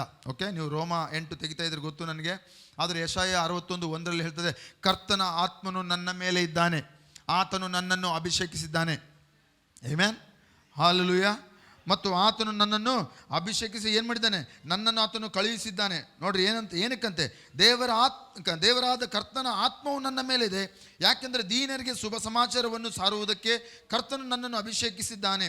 ಮುರಿದ ಹೃದಯವುಳ್ಳವರನ್ನು ಕಟ್ಟುವುದಕ್ಕೂ, ಸೆರೆಯವರಿಗೆ ಬಿಡುಗಡೆಯನ್ನು, ಬಂಧಿಸಲ್ಪಟ್ಟವರಿಗೆ ಸೆರೆಮನೆಯ ಕದ ತೆರೆಯುವುದನ್ನು ಪ್ರಸಿದ್ಧ ಮಾಡುವುದಕ್ಕೂ, ಕರ್ತನ ಮೆಚ್ಚುಗೆಯ ವರ್ಷವನ್ನು ಸಾರಿ ಹೇಳುವುದಕ್ಕೂ, ನಮ್ಮ ದೇವರು ಮುಯ್ಯಿಗೆ ಮುಯ್ಯಿ ಕೊಡುವ ದಿವಸವನ್ನು ಪ್ರಸಿದ್ಧ ಮಾಡುವುದಕ್ಕೂ, ದುಃಖವುಳ್ಳವರೆಲ್ಲರನ್ನು ಆಧರಿಸುವುದಕ್ಕೂ, ಚಿಯೋನಿನಲ್ಲಿ ದುಃಖಿಸುವವರಿಗೆ ಬೂದಿಗೆ ಬದಲಾಗಿ ಶೃಂಗಾರವನ್ನು, ದುಃಖಕ್ಕೆ ಬದಲಾಗಿ ಆನಂದ ತೈಲವನ್ನು, ಕುಂದಿದ ಆತ್ಮಕ್ಕೆ ಬದಲಾಗಿ ಸ್ತೋತ್ರದ ವಸ್ತ್ರವನ್ನು ಕೊಡುವುದಕ್ಕೂ ನನ್ನನ್ನು ನೇಮಿಸಿದ್ದಾನೆ. ಹಲ್ಲೆಲೂಯಾ. ಕರ್ತನ ಆತ್ಮನು ನನ್ನಲ್ಲಿ ಬಂದಿರುವ ಕಾರಣವೇನೆಂದರೆ, ದೇವರು ನಾನಾ ಸಂಗತಿಗಳನ್ನು ನನ್ನ ಮೂಲಕವಾಗಿ ಮಾಡಬೇಕೆಂಬುದಾಗಿದ್ದಾನೆ. ಹಲೋ, ಕೇಳಿಸ್ಕೊಳ್ತಾ ಇದ್ದೀರಾ? ನಿಮ್ಮ ಬಗ್ಗೆನೇ ಹೇಳಿದೆ ನಾನು. ದೇವರ ಆತ್ಮನು ನಮ್ಮ ಮೇಲೆ, ನಮ್ಮ ಒಳಗಡೆ, ನಮ್ಮ ಸುತ್ತಲೂ ಆವರಿಸುವಂಥ ಕಾರಣ ಆತನು ದೊಡ್ಡ ಕಾರ್ಯಗಳನ್ನು ಮಾಡಲಿಕ್ಕೆ ಇಷ್ಟಪಡ್ತಾನೆ. ನಾವು ಗತ ಬಾರಿ ನಾವು ಯೆಶಾಯ 61 ನಾವು ನೋಡ್ಕೊಂಡಿರುವಂಥ ಇನ್ನೊಂದು ಸಂಗತಿ ಏನಂದರೆ, ಹಾಳು ಬಿದ್ದಂಥ ಪಟ್ಟಣಗಳನ್ನು ಆತನು ಕಟ್ಟುತ್ತಾನೆ, ಪುನಃ ತಿರುಗಿ ಕಟ್ಟುತ್ತಾನೆ. ಪವಿತ್ರಾತ್ಮನು ನಿಮ್ಮಲ್ಲಿರುವಂಥ ಪರಿಣಾಮವಾಗಿ ಆತನೇನು ಮಾಡ್ತಾನೆ, ಬಳ್ಳಾರಿಯನ್ನು ಆತನು ಕಟ್ಟುತ್ತಾನೆ. ಜನರು ಹಾಳು ಬಿದ್ದಂಥ ಜನರನ್ನು ಆತನು ಪುನಃಸ್ಥಾಪನೆ ಮಾಡುತ್ತಾನೆ. ಆತನು ತನ್ನ ಕಡೆಗೆ ಆತನು ನಡೆಸುತ್ತಾನೆ. ಅವರಲ್ಲಿ ಆರೋಗ್ಯ ಬರುವಂತೆ ಮಾಡುತ್ತಾನೆ. ಅಲ್ಲಿ ನಿರ್ಜೀವ ಇರುವಂಥ ಪರಿಸ್ಥಿತಿಯಲ್ಲಿ ಜೀವ ತರುತ್ತಾನೆ. ಇದೆಲ್ಲ ಯಾಕಾಗುತ್ತೆ? ಪವಿತ್ರಾತ್ಮನು ನಮ್ಮ ಮೇಲೆ ಇರುವ ಕಾರಣವಾಗಿ, ನಮ್ಮನ್ನು ಅಭಿಷೇಕಿಸಿರುವ ಕಾರಣವಾಗಿ, ನಮ್ಮನ್ನು ಆತನ ಒಂದು ವಾಸಸ್ಥಳವಾಗಿ ಮಾಡಿಕೊಂಡಿರುವ ಕಾರಣವಾಗಿ, ನಾವು ಆತನ ಮಂದಿರ ಆಗಿರೋ ಕಾರಣವಾಗಿ ಆತನು ಹಾಳು ಬಿದ್ದ ನಿವೇಶನಗಳನ್ನು ಪುನಃಸ್ಥಾಪನೆ ಮಾಡುತ್ತಾನೆ, ಕಟ್ಟುತ್ತಾನೆ, ಪುನಃಸ್ಥಾಪನೆ ಮಾಡುವಂಥ ದೇವರಾಗಿದ್ದಾನೆ. ಇದು ದೇವರ ಆತ್ಮನು ನಮ್ಮ ಮೇಲೆ ಇರುವ ಕಾರಣವಾಗಿ ಹೊರಗಡೆ ಆಗುವಂಥ ಕೆಲಸ. ಆಮೆನ್. ಎಲ್ಲ ನೀವು ಪಕ್ಕದಲ್ಲಿ ನೋಡಿ ಹೇಳ್ರಿ, ದೇವರಾತ್ಮನು ನಿನ್ನಲ್ಲಿರುವ ಕಾರಣವಾಗಿ ನಿನ್ನ ಸುತ್ತಲ ಪರಿಸ್ಥಿತಿಯನ್ನು ಬದಲಾವಣೆ ಮಾಡುತ್ತಾನೆ. ಸುತ್ತಲೂ ಕತ್ತಲೆಯನ್ನು ಹೇಳ್ರಿ ಸುತ್ತಲಿರುವಂಥ ಕತ್ತಲೆಯನ್ನು ಬೆಳಕಾಗಿ ಮಾಡುತ್ತಾನೆ. ಅಸಮಾಧಾನ ಇರುವಂಥ ಪರಿಸ್ಥಿತಿಯನ್ನು ಸಮಾಧಾನ ಪಡಿಸುತ್ತಾನೆ. ಹಾಳು ಬಿದ್ದದ್ದನ್ನು ಕಟ್ಟುತ್ತಾನೆ. ಸತ್ತವಂತ ಸಂಗತಿಗಳನ್ನು ಜೀವಕ್ಕೆ ತರುತ್ತಾನೆ. ನೀವು ಎಷ್ಟು ಇದನ್ನು ನಾನು ಹೇಳಲಾರ್ದಂಗೆ ನೀವೇ ಹೇಳ್ತಿರೋ ಅಷ್ಟು ಹೆಚ್ಚೆಚ್ಚು ಅದನ್ನು ನೋಡ್ತೀರ. ಅದಕ್ಕಾಗಿ ಪವಿತ್ರಾತ್ಮನಿರೋದು. ನಾವು ಹೇಳೋದ್ರಿಂದಲ್ಲ, ಆಗಲೇ ಪವಿತ್ರಾತ್ಮನ ಯಾಕೆ ಕೊಡಲ್ಪಟ್ಟಿದ್ದಾನೆ ಅಂತ ಈ ವಾಕ್ಯದಲ್ಲಿ ಅದು ಬರೆಯಲ್ಪಟ್ಟಿದೆ. ದೇವರು ಸುಳ್ಳಾಡುವವನಲ್ಲ. ಆಮೆನ್. ಇದು ನಾವು ಹೊರಗಡೆ ನೋಡುವಂಥ ಒಂದು ಪರಿಣಾಮ. ಪವಿತ್ರಾತ್ಮ ನನ್ನ ಮೇಲೆ ಇರುವ ಒಂದು ಪರಿಣಾಮ ಏನು ಗೊತ್ತಾ? ನಗರವನ್ನು ಆತನು ಕಟ್ಟುತ್ತಾನೆ, ನಮ್ಮ ಬಂಧು ಬಳಗವನ್ನು ಕಟ್ಟುತ್ತಾನೆ, ಆತನು ಎಲ್ಲರನ್ನು ರಕ್ಷಣೆಗೆ ಬರುವಂತೆ ಆತನು ಮಾಡುತ್ತಾನೆ. ಆಮೆನ್. ಬಂಧನೆಯಲ್ಲಿ, ಸೆರೆಮನೆಯಲ್ಲಿ ಬಿದ್ದವರನ್ನ, ಸೈತಾನ ವಶದಲ್ಲಿ ಇರುವವರನ್ನ ಆತನು ಬಿಡುಗಡೆ ಮಾಡುತ್ತಾನೆ. ಇದು ಹೊರಗಡೆ ಆಗುವಂಥ ಕಾರ್ಯ. ನನ್ನ ಒಳಗಡೆ ಪವಿತ್ರಾತ್ಮನ ಇರುವಂಥ ಪ್ರಭಾವ, ಪರಿಣಾಮ ಇದು. ಓಕೆ, ಈಗ ರೋಮಾಪುರದವರ ಬರೆದ ಪತ್ರಿಕೆ 8ನೇ ಅಧ್ಯಾಯ, ಅದೇ ಪವಿತ್ರಾತ್ಮನ ಬಗ್ಗೆ ಇದು ಹೇಳುವಂಥ ಒಂದು ಅಧ್ಯಾಯ. ಇಡೀ ಅಧ್ಯಾಯ ನೀವು ಮನೆಗೆ ಹೋಗಿ ಓದ್ಬೋದು, ಆದರೆ ನಾನು ಎಲ್ಲವನ್ನು ಓದಲಿಕ್ಕಿಲ್ಲ. ಕೆಲವು ವಚನಗಳನ್ನು ನಾನು ಓದ್ತೇನೆ. ಓಕೆ, ನನ್ನನ್ನು ಎಚ್ಚರಿಕೆಯಿಂದ ನೀವು ಕೇಳಿಸ್ಕೊಳ್ಬೇಕಾಗಿ ನಾನು ನಿಮ್ಮಲ್ಲಿ ಮನವಿ ಮಾಡ್ತೇನೆ. ಎಚ್ಚರಿಕೆಯಿಂದ ಕೇಳಿಸ್ಕೊಳ್ತೀನಿ ಅಂತ ಹೇಳೋರು ಆಮೇನ್ ಹೇಳ್ರಿ. ಆಮೇನ್. ಹಲ್ಲೆಲೂಯಾ. ಓಕೆ, 8ನೇ ಅಧ್ಯಾಯ, ರೋಮಾಪುರದವರು ಬರೆದ ಪತ್ರಿಕೆ 8ನೇ ಅಧ್ಯಾಯ 1ನೇ ವಚನ. ಓಕೆ, ಸ್ಕ್ರೀನ್ ಮೇಲೆ ಕೂಡ ಕಾಣ್ಬೋದು, ನಾವು ನೋಡ್ಬೋದು, ನಾವೆಲ್ಲರಲ್ಲಿ ನೋಡೋಣ. ಸರಿನಾ? ದಯಮಾಡಿ ಎಚ್ಚರಿಕೆಯಿಂದ ಕೇಳಿಸ್ಕೊಳ್ರಿ. ನಾವು ಮೊದಲು ಹೇಳಿದಂಥ ಒಂದು ವಾಕ್ಯ ಏನು? ದೇವರ ಆತ್ಮನು ಸಭೆಗೆ ಏನು ನುಡಿತಾ ಇದ್ದನೋ, ಕಿವಿಯುಳ್ಳವನು, ಗಟ್ಟಿಗಳ್ರಿ, ಕಿವಿಯುಳ್ಳವನು, ಬಾಯಿಯುಳ್ಳವನು ಅದನ್ನು ಹೇಳಲಿ. ಆಮೇಲೆ ಕಿವಿಯುಳ್ಳವನು ಕೇಳಿಸ್ಕೊಳ್ಳಲಿ, ಬಾಯಿಯುಳ್ಳವನು ನನ್ನ ಹಿಂದುಗಡೆ ಅದನ್ನು ಹೇಳಲಿ. ಓಕೆ, ರೋಮಾಪುರದವರು ಬರೆದ ಪತ್ರಿಕೆ, ಎಚ್ಚರಿಕೆಯಿಂದ ಕೇಳಿಸ್ಕೊಳ್ಳೋಣ. ಬೈಬಲ್ ತೆಗೆಯೋದ್ರಲ್ಲಿ ವ್ಯಸ್ತವಾಗಿ ಇದನ್ನು ಕಳ್ಕೊಳ್ಬೇಡ್ರಿ, ಕೇಳಿಸ್ಕೊಳ್ರಿ. ಆತ್ಮನ ಏನು ಮಾತನಾಡ್ತಾ ಇದ್ದಾನೆ ಕೇಳಿಸ್ಕೊಳ್ರಿ. ಸೊ ರೋಮಾಪುರದವರ ಬರೆದ ಪತ್ರಿಕೆ 8ನೇ ಅಧ್ಯಾಯ 1ನೇ ವಚನ. ಎಲ್ಲರೂ ನನ್ನ ಹಿಂದೆ ಓದುವಂಥವ್ರು, ಓದ್ಲಿಕ್ಕೆ ಬರುವಂಥವ್ರು ಓದ್ರಿ, ಓದ್ಲಿಕ್ಕೆ ಬರಲಿಲ್ಲ ಪರವಾಗಿಲ್ಲ, ಕೇಳಿಸ್ಕೊಳ್ರಿ. ಆತ್ಮನು ಮಾತನಾಡ್ತಾ ಇದ್ದಾನೆ. ಆದುದರಿಂದ ಕ್ರಿಸ್ತ ಯೇಸುವಿನಲ್ಲಿರುವವರಿಗೆ ಅಪರಾಧ ನಿರ್ಣಯವು ಈಗ ಇಲ್ಲವೇ ಇಲ್ಲ. ಎಲ್ಲರೂ ಮತ್ತೊಂದು ಸರಿ ಓದೋಣ. ಆದುದರಿಂದ ಕ್ರಿಸ್ತ ಯೇಸುವಿನಲ್ಲಿರುವವರಿಗೆ ಅಪರಾಧ ನಿರ್ಣಯ ಈಗ ಇಲ್ಲವೇ ಇಲ್ಲ. ಇಲ್ಲಿ ಆ ರೋಮಾಪುರದವರ ಪತ್ರಿಕೆಯಲ್ಲಿ ನಾವು ನೋಡ್ತೇವೆ, ಈಗ ಇಲ್ಲವೇ ಇಲ್ಲ ಅಂತ ಹೇಳ್ತಾ ಇದ್ದೇನೆ. ಓಕೆ, ಈಗ ಇಲ್ಲವೇ ಇಲ್ಲ. ಏನಿಲ್ಲಂತೆ? ಅಪರಾಧ ನಿರ್ಣಯ ಇಲ್ಲ. ಅಪರಾಧ ನಿರ್ಣಯ ಅಂದ್ರೆ ಏನು? ನೀನು ಪಾಪಿ, ನೀನು ಮೋಸಗಾರ, ನೀನು ವಂಚಿಸುವವನು, ನೀನು ಸುಳ್ಳು ಬರುಕ, ಈ ಥರ ಎಲ್ಲ ಒಂದು ಅಪರಾಧ ನಿರ್ಣಯ ಅಂತಾರೆ, ಅಂದರೆ ದೂಷಿಸುವಂಥದ್ದು. ಓಕೆ, ಅದು ಈಗ ಇಲ್ಲ. ಯಾಕೆ ಈಗ ಇಲ್ಲ ಅಂತೆ? ನಾವು ಕ್ರಿಸ್ತ ಯೇಸುವಿನಲ್ಲಿ ಇದ್ದ ಕಾರಣವಾಗಿ ಆ ಅಪರಾಧ ನಿರ್ಣಯ ಇಲ್ಲ. ಪಕ್ಕದಲ್ಲಿ ನೋಡಿ ಹೇಳ್ರಿ, ಕ್ರಿಸ್ತನಲ್ಲಿ ಇದ್ದಿ, ನೀನು, ನೀವು. ನಾನು ಹೇಳಿದೆ ಪಕ್ಕದಲ್ಲಿವ್ರು ನೋಡಿ ಹೇಳ್ರಿ, ನೀವು ಇನ್ನೂ ಬೈಬಲೇ ನೋಡ್ತಾ ಇದ್ದೀರಿ. ಹಲೋ, ಕೇಳಿಸ್ತೈತೆ ನಾನು ಹೇಳೋದು? ದೇವರ ಆತ್ಮನು ಏನು ಹೇಳ್ತದನೋ ಸಭೆ ಕೇಳಿಸ್ಕೊಳ್ಳಲಿ. ಪಕ್ಕದಲ್ಲಿ ನೋಡಿ ಹೇಳ್ರಿ, ನೀವು ಕ್ರಿಸ್ತನಲ್ಲಿ ಇದ್ದೀರಿ, ನೀವು ಯೇಸುವಿನಲ್ಲಿ ಇದ್ದೀರಿ. ಅಂದರೆ ಅರ್ಥ ಏನು? ಇಲ್ಲಿ ಯೇಸುವನ್ನು ನಾವು ಅಂಗೀಕಾರ ಮಾಡಿದಾಗ ನಾವು ಯೇಸುವಿನಲ್ಲಿ ಬಂದೆವು, ನಾವು ಕ್ರಿಸ್ತನಲ್ಲಿ ಬಂದೆವು. ನಾವು ಯೇಸುವನ್ನು ನಂಬಿದಾಗ ನಮ್ಮಲ್ಲಿ ಕ್ರಿಸ್ತನು ಬಂದನು, ನಾವು ಆತನ ವಾಸಸ್ಥಳವಾದೆವು. ಆಮೇಲೆ ಮೊದಲು ನಾವು ಕೇಳಿಸ್ಕೊಂಡಂಥ ಒಂದು ವಿಷಯ, ನಾವು ಯಾವಾಗ ದೇವರನ್ನು ನಂಬ್ಕೊಂಡೆವು, ಯೇಸು ಸ್ವಾಮಿ ಎಲ್ಲಿ ಬಂದ? ನಮ್ಮನ್ನು ವಾಸಸ್ಥಳವಾಗಿ ಮಾಡಿಕೊಂಡು ನಮ್ಮಲ್ಲಿ ನಿವಾಸ ಮಾಡ್ತಾನೆ. ಇಲ್ಲಿ ಏನು ಹೇಳ್ತದೆ? ಕ್ರಿಸ್ತನಲ್ಲಿ ಇರುವವರಿಗೆ, ಅಂದರೆ ಈಗ ನಾನು ಕ್ರಿಸ್ತನಲ್ಲಿ ಇರಬೇಕು. ಇಲ್ಲಿ ದೇವರ ಪ್ರಯಾಸ ಇದೆ, ನನ್ನ ಪ್ರಯಾಸ ಕೂಡ ಇದೆ. ಹಲೋ, ಕೇಳಿಸ್ಕೊಳ್ತಾ ಇದ್ದೀರಾ? ಆಮೇನ್. ಬೇರೆ ದೇವರು ಪರಲೋಕದಿಂದ ಇಳಿದು ಬಂದ, ಪರಲೋಕದಿಂದ ಆತನು ಕೈ ಚಾಚಿದ, ಆತನು ಪಾಪಿಗಳನ್ನು ಕರುಣಿಸಿದ, ಆತನು ಶಿಲುಬೆ ಮೇಲೆ ರಕ್ತ ಸುರಿಸಿದ, ಆತನು ಮಾನವನಾಗಿ ಅವತರಿಸಿದ. ಆಯಿತು, ಅದು ನಮಗೆ ರಕ್ಷಣೆ ಕೊಟ್ಟಿತು. ಎಂಥ ರಕ್ಷಣೆ ಕೊಟ್ಟಿತು? ಶ್ರೇಷ್ಠ ರಕ್ಷಣೆ ಕೊಟ್ಟಿತು. ಏಮೇನ್. ಈ ಶ್ರೇಷ್ಠ ರಕ್ಷಣೆ ಹೊಂದಿಕೊಂಡ ಮೇಲೆ ನಾವೇನು ಮಾಡಬೇಕು? ಶ್ರೇಷ್ಠ ಕಾರ್ಯ ಮಾಡಬೇಕು. ಏನು ಗೊತ್ತಾ? ನಾವು ಆತನಲ್ಲಿ ಇರಬೇಕು. ಹೇಳ್ರಿ, ಕ್ರಿಸ್ತನಲ್ಲಿ ಇರುವವರಿಗೆ ಯಾವ ಅಪರಾಧ ನಿರ್ಣಯ ಇಲ್ಲವೇ ಇಲ್ಲ. ಕೈ ತೋರಿಸಿ ಹೇಳ್ರಿ, ಇಲ್ಲವೇ ಇಲ್ಲ. ಅಪರಾಧ ನಿರ್ಣಯ ಇಲ್ಲಂತೆ. ಸೈತಾನ್ ಬಂದು ಏನಾದ್ರು ಹೇಳ್ತಾನೆ, ನೀನು ಪಾಪಿ, ನೀನು ಹೇಳ್ಬೇಕು ಕ್ರಿಸ್ತನಲ್ಲಿದ್ದೇನೆ, ನನಗೆ ಅಪರಾಧ ನಿರ್ಣಯ. ಕೈ ತೋರಿಸ್ಬೇಕು, ಹೆಂಗೆ ಹೇಳ್ಬೇಕು? ಇಲ್ಲವೇ ಇಲ್ಲ. ಆಮೆನ್. Hallelujah, hallelujah. ಕ್ರಿಸ್ತನಲ್ಲಿ ಇರುವವರಿಗೆ ಯಾವ ಅಪರಾಧ ನಿರ್ಣಯ ಈಗ ಇಲ್ಲ. ಯಾಕೆ ಈಗ ಇಲ್ಲ? ಆಗ ಇತ್ತು ಅಪರಾಧ ನಿರ್ಣಯ. ಆಗ ಅಂದರೆ ಯಾವಾಗ? ಯೇಸು ಸ್ವಾಮಿ ನನ್ನಲ್ಲಿ ಇಲ್ಲದೇ ಇರುವಾಗ ಆಗ ಇತ್ತು ಅಪರಾಧ ನಿರ್ಣಯ.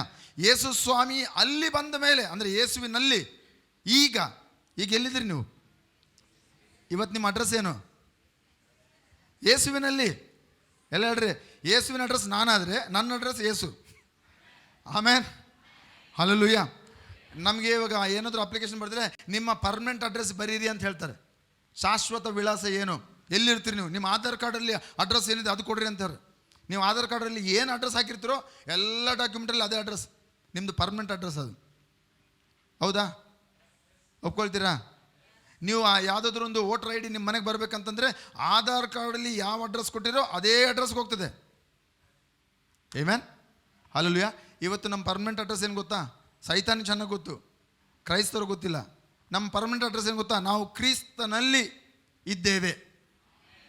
ಆತನು ನನ್ನಲ್ಲಿ ಇದ್ದಾನೆ, ನಾನು ಆತನಲ್ಲಿ ಇದ್ದೇನೆ. ಹಲ್ಲೆಲೂಯಾ.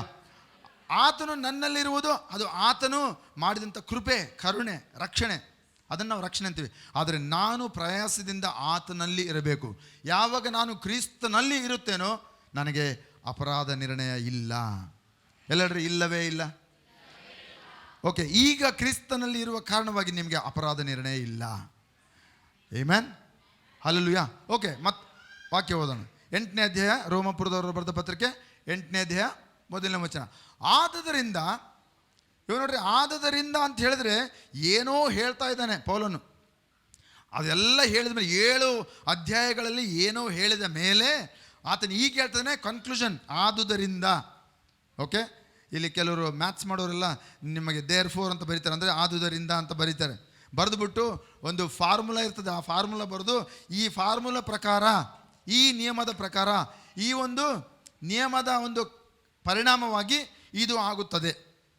ಆದುದರಿಂದ ಕ್ರಿಸ್ತ ಯೇಸುವಿನಲ್ಲಿ ಇರುವವರಿಗೆ ಅಪರಾಧ ನಿರ್ಣಯ ಈಗ ಇಲ್ಲವೇ ಇಲ್ಲ. ಇವರು ಅಂದರೆ ಯಾವುದರಿಂದ? ಇವರು ಶರೀರಕ್ಕನುಸಾರವಾಗಿ ಅಲ್ಲ, ಆತ್ಮನಿಗನುಸಾರವಾಗಿಯೇ ನಡೆಯುವವರಾಗಿದ್ದಾರೆ. ಆಮೆನ್. ಕ್ರಿಸ್ತನಲ್ಲಿರುವವರು ಎಂಥವ್ರು ಅಂತಂದರೆ, ಅವರು ಶರೀರಕ್ಕನುಸಾರವಾಗಿ ಅವರು ಜೀವಿಸುವವರಲ್ಲ. ಅಂದರೆ ನನ್ನ ಯೋಚನೆಗೆ ಹೆಂಗೆ ಬಂತು ನಾನು ಹಂಗೆ ಮಾಡ್ತೀನಿ, ನನಗೆ ಹೆಂಗೆ ಇಷ್ಟ ಬರ್ತದೋ ಹಂಗೆ ಮಾಡ್ತೀನಿ, ನನಗೆ ಹೆಂಗೆ ಮನಸ್ಸಿಗೆ ಅನಿಸ್ತದೋ ನಾನು ಹಂಗೆ ಮಾಡ್ತೀನಿ ಅಂತ ಹೇಳುವವರಿಗೆ, ಅಂದರೆ ಶರೀರಾಧೀನರಾಗಿ ಶರೀರಕ್ಕೆ ಒಳಗಾಗಿ ಇರುವಂಥವರಿಗೆ ಅಪರಾಧ ನಿರ್ಣಯ ಇದೆ. ಆದರೆ ಇಲ್ಲಿ ಹೇಳ್ತದೆ, ಯಾರು ಆತ್ಮಾನುಸಾರವಾಗಿ, ಅಂದರೆ ಆತನು ಪವಿತ್ರಾತ್ಮನು ಏನು ನನ್ನಲ್ಲಿ ಇದ್ಕೊಂಡು ಮಾತನಾಡುತ್ತಾ ಇದ್ದನೋ ಅದನ್ನು ಕೇಳಿಸ್ಕೊಂಡು, ಆ ಪವಿತ್ರಾತ್ಮನು ಏನು ಮಾತನಾಡ್ತಾ ಇದ್ದನೋ ನನಗೆ ಮಾಡಲಿಕ್ಕೆ ಹೇಳ್ತಾ ಇದ್ದನೋ ಅದನ್ನು ನಾನು ಮಾಡುವಾಗ, ಶರೀರ ಆತ್ಮಾನುಸಾರವಾಗಿರುವವರಿಗೆ, ಅಂಥವರಿಗೆ ಕ್ರಿಸ್ತನಲ್ಲಿ ಈಗ ಅಪರಾಧ ನಿರ್ಣಯ ಇಲ್ಲವೇ ಇಲ್ಲ. Hallelujah, hallelujah. ಸ್ಕ್ರಿಪ್ಚರ್. ಓಕೆ. ಆದುದರಿಂದ ಕ್ರಿಸ್ತ ಯೇಸುವಿನಲ್ಲಿರುವವರಿಗೆ ಅಪರಾಧ ನಿರ್ಣಯವು ಈಗ ಇಲ್ಲವೇ ಇಲ್ಲ. ಇವರು ಶರೀರಕ್ಕನುಸಾರವಾಗಿ ಅಲ್ಲ, ಆತ್ಮನಿಗನುಸಾರವಾಗಿಯೇ ನಡೆಯುವವರಾಗಿದ್ದಾರೆ. ಇವತ್ತು ಪವಿತ್ರಾತ್ಮ ನಮ್ಮಲ್ಲಿ ಇರುವಂಥ ಕಾರಣ, ನಮ್ಮ ಒಳಗಡೆ ಆತನ ನಿವಾಸ ಮಾಡ್ತಾ ಇರುವಂಥ ಕಾರಣ ಒಂದೇ ಉದ್ದೇಶ, ಯೇಸು ನಮ್ಮ ಮೂಲಕವಾಗಿ ಮಹಿಮೆ ಹೊಂದಬೇಕು. ಆಮೇನ್. ನನ್ನ ಇಷ್ಟದಂತೆ ನಾನು ಜೀವಿಸೋದಕ್ಕಾಗಿ ಅಲ್ಲ, ಶರೀರಕ್ಕೆ ಹೆಂಗೆ ತೋಚ್ತದೋ ಹಂಗೆ ನಾನು ನಡೆಯುವುದಕ್ಕಾಗಿ ಅಲ್ಲ.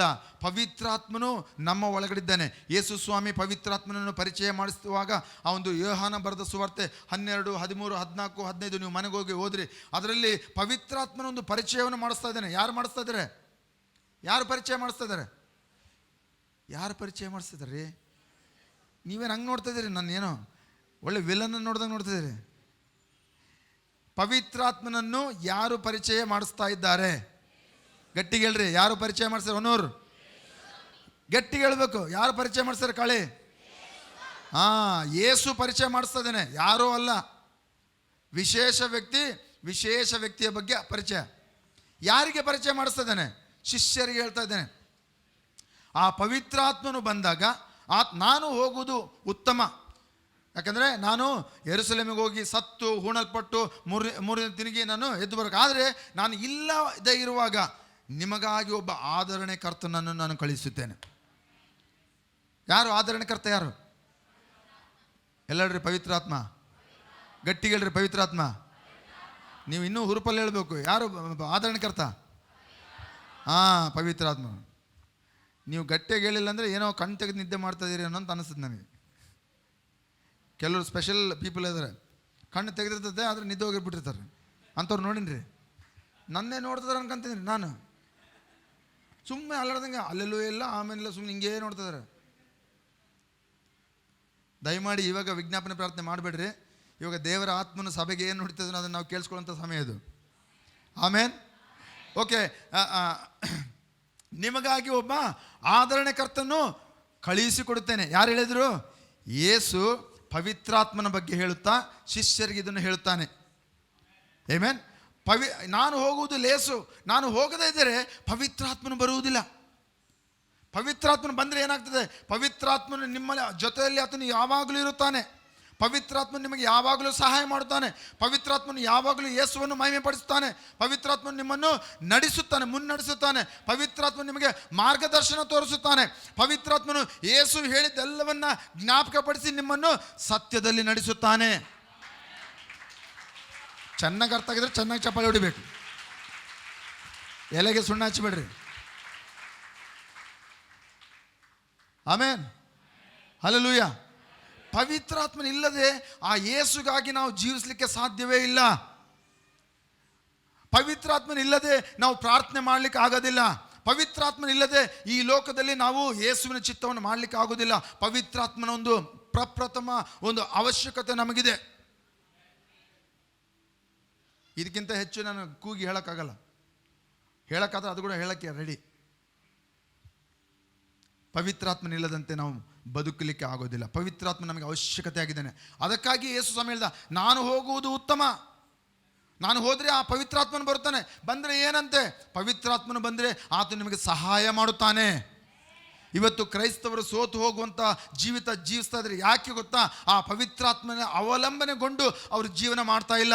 ಆ ಪವಿತ್ರಾತ್ಮನ ಹೇಳುವುದನ್ನು ಅವರು ಕೇಳಿಸ್ಕೊಳ್ತಾ ಇಲ್ಲ. ಆ ಪವಿತ್ರಾತ್ಮನ ಸಹಾಯಕನು ಇದ್ದರೂ ಸಹ ಆ ಸಹಾಯಕನ ಸಹಾಯ ತೆಗೆದುಕೊಳ್ಳದಂತೆ ತಮ್ಮ ಜೀವಿತಗಳನ್ನು ತಮಗೆ ಇಷ್ಟ ಬಂದಂತೆ ಶರೀರಕ್ಕನುಸಾರವಾಗಿ ಅವರು ಜೀವಿಸ್ತಾ ಇದ್ದಾರೆ.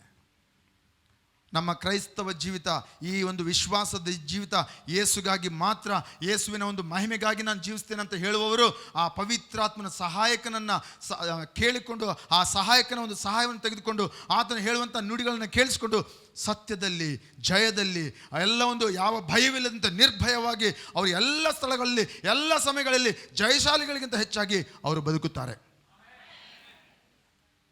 ಯಾವ ಸೈತಾನನು ಅವರ ಮೇಲೆ ಆಳುವುದಿಲ್ಲ, ಯಾವ ರೋಗ ಅವರನ್ನು ಆಳುವುದಿಲ್ಲ, ಯಾವ ಒಂದು ಸೈತಾನೊಂದು ಆಯುಧಗಳು ನಿಮ್ಮ ವಿರುದ್ಧವಾಗಿ ಅದು ಫಲಿಸುವುದಿಲ್ಲ. ಕಾರಣ ಆ ಪವಿತ್ರಾತ್ಮನಿಂದ ನೀವು ಬದುಕುವವರಾಗಿದ್ದೀರಿ. ಆ ಪವಿತ್ರಾತ್ಮನಿಂದ ನೀವು ಆತ್ಮಾನುಸಾರವಾಗಿ ನೀವು ಬಾಳುವವರಾಗಿದ್ದೀರಿ. ಅಯ್ಯೋ, ಸೋತೋಗ ಆಮೇಲೆ ಹೇಳ್ತಾ ಇದ್ದೀರಿ. ಇಷ್ಟು ಗಟ್ಟಿಗೆ ಹೇಳಿದೆ ನಾನು ಎಷ್ಟು ಗಟ್ಟಿಗೆ ವಾಕ್ಯ ಹೇಳ್ತಾನೋ ಅಷ್ಟೇ ಗಟ್ಟಿಗೆ ಆಮೇಲೆ ಹೇಳ್ಬೇಕು ನೀವು. ಆಮೇನ್. ಅರ್ಥ ಆದರೆ ಹೇಳ್ಬೇಕು ಆಮೇನ್. ಹಲ್ಲೆಲೂಯ. ಪವಿತ್ರಾತ್ಮನ ಅವಶ್ಯಕತೆ ಇದೆ. ಇವತ್ತು ನಾನು ಆ ಶ್ರೇಷ್ಠ ರಕ್ಷಣೆ ನಾವು ಹೊಂದಿಕೊಂಡಿರೋಂಥ ಕಾರಣ ಏನು ಗೊತ್ತಾ? ನಾವು ಯೇಸುಗಾಗಿ ಶ್ರೇಷ್ಠ ಜೀವಿತ ಬದುಕಬೇಕು. ಶ್ರೇಷ್ಠ ಜೀವಿತ ನಾವು ಬದುಕಬೇಕಂದ್ರೆ ಆ ಶ್ರೇಷ್ಠ ಬಹುಮಾನವಂತ ಪವಿತ್ರಾತ್ಮನ ಸಹಾಯ, ಆತನೊಂದು ಆದರಣೆ, ಆತನೊಂದು ಮಾರ್ಗದರ್ಶನ ತೆಗೆದುಕೊಂಡು ನಾವು ಬಾಳಬೇಕಾಗಿದೆ. ಆತ್ಮಾನುಸಾರವಾಗಿ ನಾವು ಬಾಳಬೇಕು. ಶರೀರಕ್ಕೆ ಸಂಬಂಧಪಟ್ಟಂಥ, ಶರೀರಕ್ಕೆ ಅನುಸಾರವಾಗಿ ನಾವು ಜೀವಿಸಬಾರದು. ಆಮೆನ್. Hallelujah, hallelujah. ಓಕೆ, ಮುಂದೆ ಹೋಗೋಣ. 2ನೇ ವಚನ, 2ನೇ ವಚನ, 8ನೇ ಅಧ್ಯಾಯ, ರೋಮಾಪುರದ ಬರೆದ ಪತ್ರಿಕೆ 8ನೇ ಅಧ್ಯಾಯ 2ನೇ ವಚನ. ಓಕೆ, ಶರೀರಕ್ಕೆ ಅನುಸಾರವಾಗಿ ಜೀವಿಸ್ತೀರಾ? ಆತ್ಮನಿಗೆ ಅನುಸಾರವಾಗಿ ಜೀವಿಸ್ತೀರಾ? ಆತ್ಮಾನುಸಾರವಾಗಿ. ಆಮೆನ್. 2ನೇ ವಚನ. ಓಕೆ ಓಕೆ, ಎಲ್ಲರೂ ನಾವು ಇಲ್ಲಿ ಮೇಲೆ ಓದೋಣ, ಸರಿನಾ? ಜೀವವನ್ನುಂಟು ಮಾಡುವ ಆತ್ಮನ ನಿಯಮವು ಕ್ರಿಸ್ತ ಯೇಸುವಿನಲ್ಲಿ ನನ್ನನ್ನು ಪಾಪ ಮರಣಗಳ ನಿಯಮದಿಂದ ಬಿಡಿಸಿತು. ಎಲ್ಲರೂ ಓದೋಣ ಮತ್ತೆ ಇನ್ನೊಂದು ಸರಿ ನಾವು ಜೊತೆಯಲ್ಲಿ. ಜೀವವನ್ನುಂಟು ಮಾಡುವ ಆತ್ಮನ ನಿಯಮವು ಕ್ರಿಸ್ತ ಯೇಸುವಿನಲ್ಲಿ ನನ್ನನ್ನು ಪಾಪ ಮರಣಗಳ ನಿಯಮದಿಂದ ಬಿಡಿಸಿತು. ಆಮೆನ್. ಹಲ್ಲೆಲೂಯ. ಈ ಮೊದಲನೇ ವಚನಕ್ಕೂ 2ನೇ ವಚನಕ್ಕೂ ಕನೆಕ್ಷನ್ ಇದೆ ರೀ. ಕ್ರಿಸ್ತನಲ್ಲಿ ಇರುವವರಿಗೆ ಈಗ ಅಪರಾಧ ನಿರ್ಣಯ ಇಲ್ಲವೇ ಇಲ್ಲ. ಶರೀರ ಅನುಸಾರವಾಗಿ ಜೀವಿಸುವವರಿಗಲ್ಲ, ಆದರೆ ಆತ್ಮಾನುಸಾರವಾಗಿ ಜೀವಿಸುವವರಿಗೆ ಅದು ಖಂಡಿತ. ಆಮೆನ್. ಹಲ್ಲೆಲೂಯ. ಎಲ್ಲರೂ ನಾವು ಆತ್ಮಾನುಸಾರವಾಗಿ ನಾವು ಜೀವಿಸ್ತೇವೆ ಅಂತ ಹೇಳೋರಲ್ಲ, ಜೋರಾಗಿ ಆಮೇಲೆ ಹೇಳ್ರಿ. ಓಕೆ, ಯಾರು ಆತ್ಮಾನುಸಾರವಾಗಿ ಜೀವಿಸುತ್ತೇವೆ ಅಂತ ಹೇಳ್ತಾರೋ ಅವರು ಯಾರನ್ನು ಕೇಳಿಸ್ಕೊಳ್ಬೇಕು? ಶರೀರವನ್ನು ಕೇಳಿಸ್ಕೊಳ್ಬೇಕಾ? ಸೈತಾನನ್ನ ಕೇಳಿಸ್ಕೊಳ್ಬೇಕಾ? ಪವಿತ್ರಾತ್ಮನ ಕೇಳಿಸ್ಕೊಳ್ಬೇಕಾ? ಪವಿತ್ರಾತ್ಮನನ್ನು ಕೇಳಿಸ್ಕೊಳ್ಬೇಕು. ಆತ್ಮಾನುಸಾರಿಗಳು ಆತ್ಮನ ಸ್ವರ ಕೇಳ್ತಾರೆ. ಆತ್ಮನ ಸ್ವರ ಕೇಳಿ ಆತ್ಮನು ಹೇಳಿದಂತೆ ಅವರು ಮಾಡುತ್ತಾರೆ. ನೀವು ಯಾರ ಸ್ವರವನ್ನು ಕೇಳ್ತೀರೋ ಅವರಿಗೆ ಅನುಗುಣವಾಗಿ ನೀವು ನಡೀತಾ ಇರ್ತೀರ. ನೀವು ಸೈತಾನನ ಸ್ವರ ಕೇಳಿದರೆ ನಿಮಗೆ ಭಯ ಬರ್ತದೆ. ಭಯದಿಂದ ನೀವು ಅಂಜಿಕೆಯಲ್ಲಿ, ಭಯದಲ್ಲಿ ನೀವು ಜೀವಿಸ್ತಾ ಇರ್ತೀರ. ಆದರೆ ಆತ್ಮನ ಸ್ವರ ಕೇಳಿದರೆ, ಆತ್ಮನ ಸ್ವರದಿಂದ ನಾವು ನಡೆಯುವಾಗ ನಾವು ಬಿಡುಗಡೆಯಲ್ಲಿ, ಜಯದಲ್ಲಿ, ಎಲ್ಲ ಆಶೀರ್ವಾದದಲ್ಲಿ ನಾವು ನಡೀತೇವೆ, ಬದುಕುತ್ತೇವೆ. ಆಮೆನ್.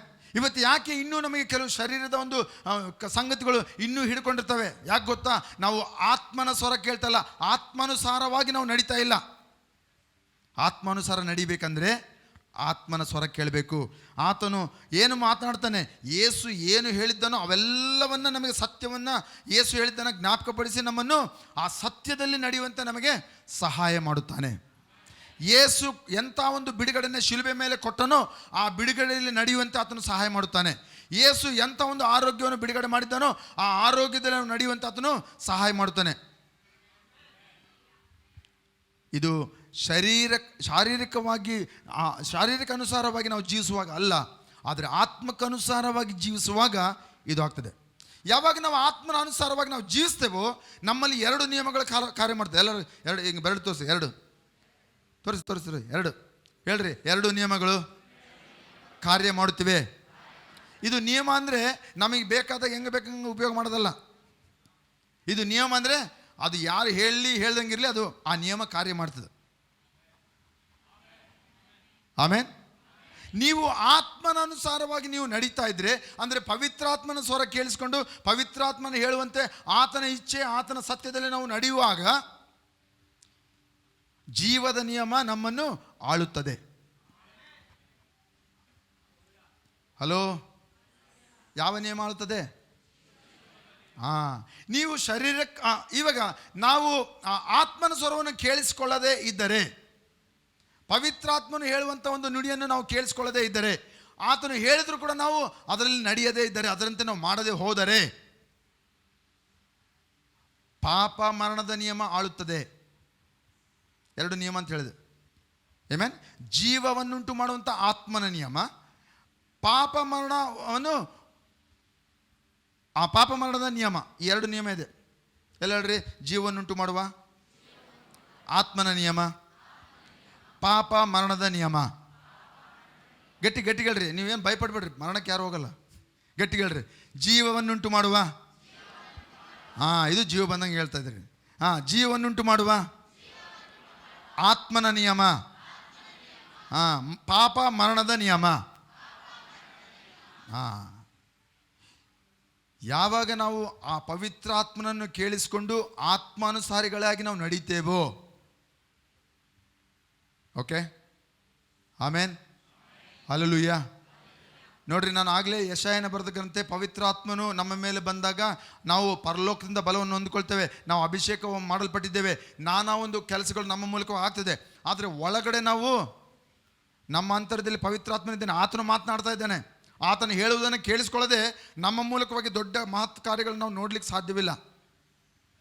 ಈ ವಾಕ್ಯದಂತೆ ನಮ್ಮ ಜೀವಿತದಲ್ಲಿ ನಾವು ಅನುಭವಿಸಬೇಕಾದ್ರೆ ಆ ಪವಿತ್ರಾತ್ಮನ ಹೇಳುವುದನ್ನು ಕೇಳಿಸ್ಕೊಳ್ಳಬೇಕು, ಆತ್ಮಾನುಸಾರಿಗಳಾಗಿ ನಾವು ನಡೆಯಬೇಕು. Amen, hallelujah. ಈ 2 ನಿಯಮಗಳು ಹೆಂಗೆ, ಯಾವುದು ಆಪರೇಟ್ ಮಾಡ್ತಾಯಿದೆ ನನ್ನ ಮೇಲೆ, ಯಾವ ನಿಯಮ ಕೆಲಸ ಮಾಡ್ತಾ ಇದೆ? ನಿಮಗೊಂದು ಗೊತ್ತಾ ವಿಷಯ, ಒಂದು ಕಲ್ಲನ್ನು ನಾವು ಮೇಲಕ್ಕೆ ಹಾಕಿದರೆ ಅದು ಒಂದು ನಿಯಮದ ಮೇಲೆ ಕೆಲಸ ಮಾಡ್ತದೆ, ಕೆಳಗೆ ಟಕ್ಕಂತ ಬರ್ತದೆ. ಒಂದು ಕಲ್ಲು ಮೇಲೆ ಹಾಕಿದರೆ ಏನನ್ನ ಹಾಕಿ ವಜಾರಂತ ವಸ್ತುವನ್ನು ಮೇಲಕ್ಕೆ ಹಾಕಿದರೆ ಎಲ್ಲ ಮತ್ತೆ ವಾಪಸ್ ಭೂಮಿಗೆ ಬಂದು ಬೀಳ್ತದೆ. ಯಾಕೆ? ಇಲ್ಲಿ ಒಂದು ಗುರುತ್ವಾಕರ್ಷಣೆ ಅನ್ನುವಂಥ ನಿಯಮ ಕೆಲಸ ಮಾಡ್ತಾ ಇದೆ. ನಿಮಗೆ ಗೊತ್ತಿದ್ರೆ, ಕೆಲವರು ವಿಜ್ಞಾನ ಓದಿರೋರು ನಿಮ್ಗೆ ಗೊತ್ತಾಗ್ತದೆ. ಆದರೆ ನಿಮಗೊಂದು ಹೇಳಬೇಕು, ಅದು ಕಲ್ಲು ಮೇಲೆ ಹಾಕಿದರೆ ಕೆಳಗೆ ಬರಲೇಬೇಕು. ಓಕೆ ಸುಶಾಲ್, ನಾನು ಈ ಒಂದು ವಾಚ್ನ ಮೇಲೆ ಹಾಕ್ತೀನಿ. ಓಕೆ, ನಿಮ್ಮೆಲ್ಲರಿಗೂ ಪ್ರಶ್ನೆ ಕೇಳ್ತೀನಿ, ಸುಶಾಲ್ಗೂ ಕೇಳ್ತೇನೆ. ಈ ವಾಚ್ ಮೇಲೆ ಹಾಕಿದರೆ ಮೇಲೆ ಹೋಗ್ತದೆ, ಕೆಳಗೆ ಬರ್ತದೆ? ಹೌದಾ? ನೋಡೋಣ ಅಂತ ಪ್ರಯತ್ನ ಮಾಡಿದರೆ ಭಾಳ ಕಾಸ್ಟ್ಲಿ ವಾಚ್ ಇದು, ಮುರಿದೋಗ್ಬಿಡ್ತೆ. ಓಕೆ, ಇದು ಯಾವ ನಿಯಮದಲ್ಲಿ ಕೆಲಸ ಮಾಡ್ತದೆ? ವೈಜ್ಞಾನಿಕವಾಗಿ ಗುರುತ್ವಾಕರ್ಷಣೆ, ಲಾ ಆಫ್ ಗ್ರಾವಿಟೇಷನ್. ಓಕೆ, ಈ ನಿಯಮ ಕೆಲಸ ಮಾಡ್ತದೆ. ಇಲ್ಲ ನನಗೆ ಮೇಲೆ ಹೋಗಬೇಕು ಅಂದರೂ ಕೂಡ ಅದು ಇಲ್ಲ, ಆಗಲ್ಲ. ಯಾಕೆ? ಅದು ನಿಯಮ, ಅದು ನಿಯಮ. ಓಕೆ, ಹಾಗೆ ಈ ಗುರುತ್ವಾಕರ್ಷಣೆಗೆ ವಿರುದ್ಧವಾಗಿ ಇನ್ನೊಂದು ನಿಯಮ ಆಳ್ತದೆ ಇದೆ. ಯಾವುದು ಗೊತ್ತಾ? ಏರೋಪ್ಲೇನ್ ಯಾಕೆ ನೆಲಕ್ಕೆ ಬಂದು ಬೀಳಲ್ಲ? ಹೋಗ್ತಾ ಹೋಗ್ತಾ ಹೋಗ್ತಾ ಹೋಗ್ತಾ ಹಂಗೆ ಹಾಕದ ಮೇಲೆ ಹೋಗ್ಬಿಡ್ದು ಆಕಾಶದಲ್ಲಿ. ಅದು ಇನ್ನೊಂದು ನಿಯಮದಲ್ಲಿ ಕೆಲಸ ಮಾಡ್ತಾ ಇದೆ. ಓಕೆ, ಅದು ಗುರುತ್ವಾಕರ್ಷಣೆ ನಿಯಮಕ್ಕೆ ವಿರುದ್ಧವಾಗಿ ಅದು ಕೆಲಸ ಮಾಡ್ತದೆ. ಅದು ಇನ್ನೊಂದು ನಿಯಮ, ಅದು ಲಾ ಆಫ್ ಏರೋಡೈನಮಿಕ್ಸ್ ಅಂತೀವಿ. ಅಂದರೆ ಅದು ಈ ಒಂದು ವಾಯುಮಂಡಲದಲ್ಲಿ ಹೋಗಲಿಕ್ಕೆ ಅದು ಒಂಥರ ನಿಯಮ ಕೆಲಸ ಮಾಡ್ತದೆ. ಆ ನಿಯಮದಲ್ಲಿ ಅದು ಕೆಲಸ ಮಾಡುವಾಗ ಈ ಗುರುತ್ವಾಕರ್ಷಣೆಯನ್ನು ಮೀರಿ ಆ ಒಂದು ಏರೋಪ್ಲೇನ್ ಏನಾಗ್ತದೆ, ವಿಮಾನ ಮಧ್ಯಾಕಾಶದಲ್ಲಿ ಚಲಿಸ್ತಾ ಹೋಗ್ತದೆ. ಆಮೆನ್. ಹಾಗೆ 2 ನಿಯಮಗಳಲ್ಲಿ ನಾವು ಕೆಲಸ ಮಾಡ್ತಾ ಇದ್ದೀವಿ. ನಾವು ಆತ್ಮಾನುಸಾರವಾಗಿ ನಾವು ಜೀವಿಸಿದರೆ, ಅಂದರೆ ಆತ್ಮನ ಹೇಳುವುದನ್ನು ಕೇಳಿಸ್ಕೊಂಡು ಅದಕ್ಕೆ ತಕ್ಕಂತೆ ನಾವು ಜೀವಿಸಿದರೆ, ಜೀವವನ್ನುಂಟು ಮಾಡುವಂಥ ಆತ್ಮನ ನಿಯಮ ನಮ್ಮಲ್ಲಿ ಆಳುತ್ತದೆ. ಹಲ್ಲೆಲೂಯ. ನಾವು ಆ ಆತ್ಮನನ್ನು ಕೇಳಿಸಿಕೊಳ್ಳದಂತೆ ಅದರಂತೆ ನಾವು ಮಾಡದೆ ಹೋದರೆ ಮರಣ ಪಾಪದ ನಿಯಮ ನಮ್ಮನ್ನು ಆಳುತ್ತದೆ. ಇವಾಗ ಯಾರು ಡಿಸೈಡ್ ಮಾಡಬೇಕು? ದೇವರು ಡಿಸೈಡ್ ಮಾಡಬೇಕಾ? ನಾವು ಡಿಸೈಡ್ ಮಾಡಬೇಕಾ? ನಾವು ಡಿಸೈಡ್ ಮಾಡ್ಬೇಕಂದ್ರೆ ಏನು ಮಾಡಬೇಕು? ಆತ್ಮಾನುಸಾರಗಳಾಗಿ ನಡಿಬೇಕಾ? ಆತ್ಮಾನುಸಾರವಾಗಿ ನಡಿಬೇಕಾ? ಶರೀರದ ಅನುಸಾರವಾಗಿ ನಡಿಬೇಕಾ? ವಾ, ವಂಡರ್ಫುಲ್. ಆತ್ಮಾನುಸಾರವಾಗಿ ನಡಿಬೇಕು. ಆತ್ಮಾನುಸಾರವಾಗಿ ನಡಿಬೇಕಂದ್ರೆ ನಾವು ಏನು ಮಾಡಬೇಕು? ಕೇಳಿಸ್ಕೊಳ್ಬೇಕು. ಸುಮ್ಮನೆ ಆಪ್ರೇಟ್ ಮಾಡೋಕ್ಕಾಗಲ್ಲ. ದೇವರ ವಾಕ್ಯ, ಸತ್ಯವನ್ನು ತಿಳಿದುಕೊಳ್ಳಿರಿ, ಸತ್ಯವು ನಿಮ್ಮನ್ನು ಬಿಡುಗಡೆ ಮಾಡುತ್ತದೆ. You will know the truth and truth will set you free. Amen. Hallelujah, hallelujah. ದೇವರ ವಾಕ್ಯದಂತೆ ನಮಗೆ ಆಗಬೇಕು. ನಾವು ಅನುಭವಿಸಬೇಕಂದ್ರೆ ಆತ್ಮನು ನುಡಿಯುವಂಥ ಸ್ವರಕ್ಕೆ ನಾವು ಕಿವಿಗೊಡಬೇಕು. ಪ್ರಕಟಣೆ 3ನೇ ಅಧ್ಯಾಯದಲ್ಲಿ ಅದನ್ನೇ ನೋಡಿಕೊಂಡು 22ನೇ ವಚನ, ದೇವರ ಆತ್ಮನು ಸಭೆಗಳಿಗೆ ಏನು ನುಡಿತಾ ಇದ್ದನೋ ಕಿವಿಯುಳ್ಳವನು ಕೇಳಿಸಿಕೊಳ್ಳಲಿ. ನಾವು ಶರೀರಧಾರಿಗಳಲ್ಲ. ನಮ್ಮ ಮನಸ್ಸಿಗೆ ಆಧಾರಗೊಂಡು ನಾವು ಜೀವಿಸುವವರಲ್ಲ. ನಮ್ಮ ಒಂದು ತೋಳುಬಲದಲ್ಲಿ ನಾವು ಜೀವಿಸುವವರಲ್ಲ. ನಮ್ಮ ಒಂದು ವಾಕ್ಚಾತುರ್ಯದಲ್ಲಿ ನಾವು ಜೀವಿಸೋರಲ್ಲ. ನಾವು ಅಂದ್ಕೊಳ್ತೀವಿ ಚೆನ್ನಾಗಿ ಮಾತನಾಡಿದ್ರೆ ಲೈಫಲ್ಲಿ ಏನೋ ಹೊಂದ್ಕೊಳ್ಬೋದು, ಚೆನ್ನಾಗಿ ದುಡ್ಡಿನ ಬಲ ಇದ್ದರೆ ಏನಾದರೂ ನಾವು ಸಾಧಿಸ್ಬೋದು, ಚೆನ್ನಾಗಿ ನಮಗೆ ಕಂಡ ಬಲ ಇದ್ದರೆ ಏನನ್ನು ಸಾಧಿಸ್ಬೋದು ಅಂತ ನಾನಾ ಪ್ರಯಾಸಗಳು ನಾವು ಮಾಡ್ತೀವಿ. ಇಲ್ಲ ಇಲ್ಲ ಇಲ್ಲ,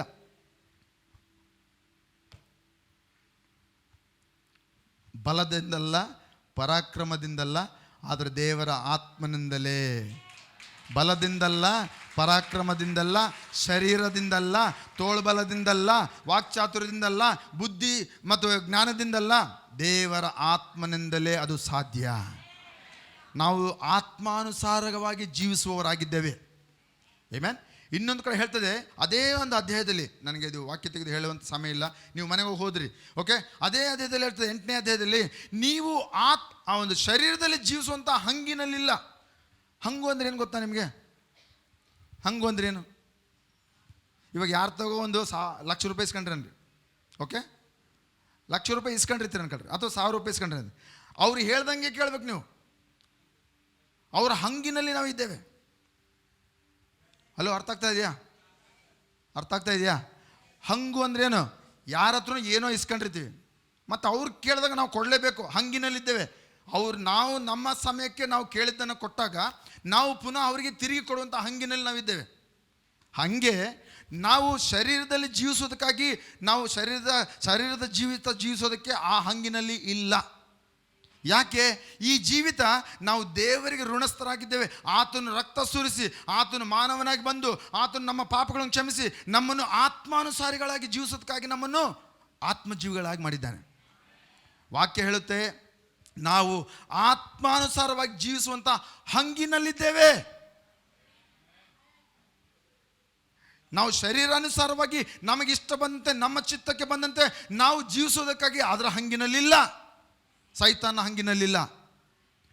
ನಾವು ದೇವರ ಆತ್ಮಾನುಸಾರವಾಗಿ ಜೀವಿಸುವಂಥ ಹಂಗಿನಲ್ಲಿ ನಾವಿದ್ದೇವೆ. ದಯಮಾಡಿ ಇವತ್ತು ನಾವು ಇಷ್ಟ ಬಂದಂತೆ ಜೀವಿಸಬಾರ್ದು. ಆತನು ಏನು ನುಡಿತಾನೋ ಅದು ನಾವು ಮಾಡಬೇಕಾಗಿದೆ. ಅನೇಕ ಸಾರಿ ಪವಿತ್ರಾತ್ಮ ನಮ್ಮ ಸಂಗಡ ಮಾತನಾಡ್ತಾನೆ. ಆತನು ಒಬ್ಬ ವ್ಯಕ್ತಿ. ಪಕ್ಕದಲ್ಲಿ ನೋಡ್ರಿ, ಪವಿತ್ರಾತ್ಮನು ವ್ಯಕ್ತಿಯಾಗಿದ್ದಾನೆ. ಆತನು ವ್ಯಕ್ತಿಯಾಗಿದ್ದಾನೆ. ಪವಿತ್ರಾತ್ಮನ ಏನಾಗಿದ್ದಾನೆ? ವ್ಯಕ್ತಿಯಾಗಿದ್ದಾನೆ. ಇನ್ನೊಂದು ಹೇಳ್ರಿ, ಪವಿತ್ರಾತ್ಮನು ವ್ಯಕ್ತಿಯೂ ಆಗಿದ್ದಾನೆ, ದೇವರು ಆಗಿದ್ದಾನೆ. ಬರೀ ವ್ಯಕ್ತಿ ಅಂದರೆ ಮತ್ತೆ ಅದಕ್ಕೆ ವಿಶೇಷತೆ ಇಲ್ಲ. ವ್ಯಕ್ತಿಯಾಗಿದ್ದಾನೆ, ಆತನು ದೇವರು ಸಾಗಿದ್ದಾನೆ. ಈ ಪವಿತ್ರಾತ್ಮನ ವ್ಯಕ್ತಿ ಮತ್ತು ಆತನು ದೇವರಾಗಿ ಎಲ್ಲಿದ್ದಾನೆ? ಇವತ್ತೆಲ್ಲಿದ್ದಾನೆ? ಇನ್ನ ಬಾಯಿ ತಕೊಂಡು ನೋಡ್ತಾರೆ, ಕಣ್ ತೆಗೆದು ನಿದ್ದೆ ಮಾಡ್ತಿದ್ದೀರಾ? ಪವಿತ್ರಾತ್ಮನ ವ್ಯಕ್ತಿ, ಪವಿತ್ರಾತ್ಮನ ದೇವರು ಎಲ್ಲಿದ್ದಾನೆ? ಈಗ ಹಿಂದೆ ಇರೋರು ಹೇಳ್ರಿ, ಎಲ್ಲಿದ್ದಾನೆ? ಗಟ್ಟಿಗೆ ಹೇಳ್ಬೇಕು, ಎಲ್ಲಿದ್ದಾನೆ? ರಾಮಕೃಷ್ಣ, ಕರುಣಾಕರ ಎಲ್ಲಿದ್ದಾನೆ? ಪವಿತ್ರಾತ್ಮನ ಎಲ್ಲಿದ್ದಾನೆ? ನನ್ನೊಳಗಡೆ ಇದ್ದಾನೆ. ನನ್ನೊಳಗೆ ಅಂತ ಹೇಳ್ರಿ, ನಮ್ಮೊಳಗೆ ಅನ್ಬಿಡ್ರಿ. ಎಲ್ಲ ಹೇಳ್ರಿ, ನನ್ನೊಳಗಡೆ ಪವಿತ್ರಾತ್ಮನು ದೇವರು ವ್ಯಕ್ತಿಯಾಗಿ ನನ್ನಲ್ಲಿ ನಿವಾಸ ಮಾಡುತ್ತಿದ್ದಾನೆ. Amen, hallelujah. ಪವಿತ್ರಾತ್ಮನಿಗೆ ಚೆನ್ನಾಗಿ ಗೊತ್ತು ನೀವು ಏನು ಮಾಡಬೇಕು. ಈ ಒಂದು 20-24 ಸೋಮವಾರ ಏನು ಮಾಡಬೇಕು, ಈ ಒಂದು ಇಸುವಲ್ಲಿ, ಈ ಒಂದು ಮುಂಬರುವಂಥ ದಿನದಲ್ಲಿ, ನಾಳೆ ಸೋಮವಾರ, ಮಂಗಳವಾರ, ಬುಧವಾರ, ಏನು ಎತ್ತ ಯಾವಾಗ ಹೆಂಗೆ ಏನು ಮಾಡಬೇಕು ಎಲ್ಲ ಗೊತ್ತಾತನಿಗೆ. ಯಾರು ಆತ್ಮಾಧೀನರಾಗಿ ನಡೆಸಲ್ಪಡ್ತಾರೋ ಅವರು ದೇವರ ಮಗನೆನಿಸಿಕೊಳ್ಳುತ್ತಾರೆ ಅಂತ ವಾಕ್ಯ ಹೇಳ್ತಾರೆ. ಅದೇ ಅಧ್ಯಾಯ, ಮತ್ತೆ ನಾನು ಬೇರೆ ಎಲ್ಲಿ ವಾಕ್ಯ ಓದ್ತಾ ಇಲ್ಲ. ಅದೇ ಅಧ್ಯಾಯದಲ್ಲಿ ರೋಮಾಪುರದವರು ಬರೆದ ಪತ್ರಿಕೆ 8ನೇ ಅಧ್ಯಾಯ, ಅದೇ ಅಧ್ಯಾಯದಲ್ಲಿ ಇರ್ತದೆ, ಯಾರು ದೇವರ ಆತ್ಮನಿಂದ ನಡೆಸಲ್ಪಡುತ್ತಾರೋ ಅವರು ದೇವರ ಮಗನೆನಿಸಿಕೊಳ್ಳುತ್ತಾರೆ. ಇಲ್ಲಿ ಮಕ್ಕಳು ಅಂತ ಹೇಳಿಲ್ಲ, ಮಗನು. ಎಲ್ಲಡ್ರಿ ಮಕ್ಕಳಲ್ಲ, ಗಟ್ಟಿ ಗಟ್ಟಿ ಹೇಳ್ರಿ, ಮಕ್ಕಳಲ್ಲ, ಗಟ್ಟಿ ಗಟ್ಟಿ ಹೇಳ್ರಿ, ಮಕ್ಕಳಲ್ಲ, ಮಗನು. ಅಂದರೆ ಮಗನು ಅಂದರೆ ಬೆಳೆದಿರುವಂಥ ಮಗನು. ಮಕ್ಕಳು ಅಂದರೆ ಚಿಕ್ಕವರು ವಯಸ್ಸಿನಲ್ಲಿ, ಇನ್ನೂ ಅವರು ಬುದ್ಧಿ ಬೆಳೆದಿಲ್ಲ. ವಾಕ್ಯ ಹೇಳುತ್ತೆ, ಯಾರು ಆತ್ಮನಿಂದ ನಡೆಸಲ್ಪಡುತ್ತಾರೋ ಅವರು ದೇವರ ಮಗನೆನಿಸಿಕೊಳ್ಳುತ್ತಾರೆ. ಮಗನೇನು ಮಾಡ್ತಾನೆ? ಬೆಳೆದ ಮಗನೇನು ಮಾಡ್ತಾನೆ? ಜವಾಬ್ದಾರಿ ತೆಗೆದುಕೊಳ್ತಾನೆ. ಬೆಳೆದ ಮಗನೇನು ಮಾಡ್ತಾನೆ? ಅವನಿಗೆ ಏನು ತಿಳಿದು ಬಂದಂಗೆ ಅವನು ಏನು ಅನ್ಸ್ಕೊಂಡ್ರೆ ಆ ಥರ ಅವನು ಜೀವಿಸೋದಿಲ್ಲ. ಏನು ಅವಶ್ಯಕತೆ ಇದೆಯೋ, ಯಾವ ಸಮಯದಲ್ಲಿ ಏನು ಮಾಡಬೇಕು ತಕ್ಕದ್ದನ್ನು ಅವನು ಮಾಡುತ್ತಾನೆ. ಯಾಕೆ? ಅವನು ಬೆಳೆದ ಪ್ರವೀಣನಾದ ಮಗನು, ಬುದ್ಧಿ ಬೆಳೆದಿರುವಂಥ ಮಗನು. ಅವನಿಗೆ ಮಗನಂತೀವಿ ನಾವು. Hallelujah, hallelujah. ಸೊ ದೇವರ ಆತ್ಮನಿಂದ ನಡೆಸಲ್ಪಡುವವನು ದೇವರ ಮಗನೆನಿಸ್ಕೊಳ್ತಾನೆ. ಇವನು ಚಿಕ್ಕ ಮಕ್ಕಳಾಗಿ ನಾವು ಏನು ಮಾಡ್ತೀವಿ?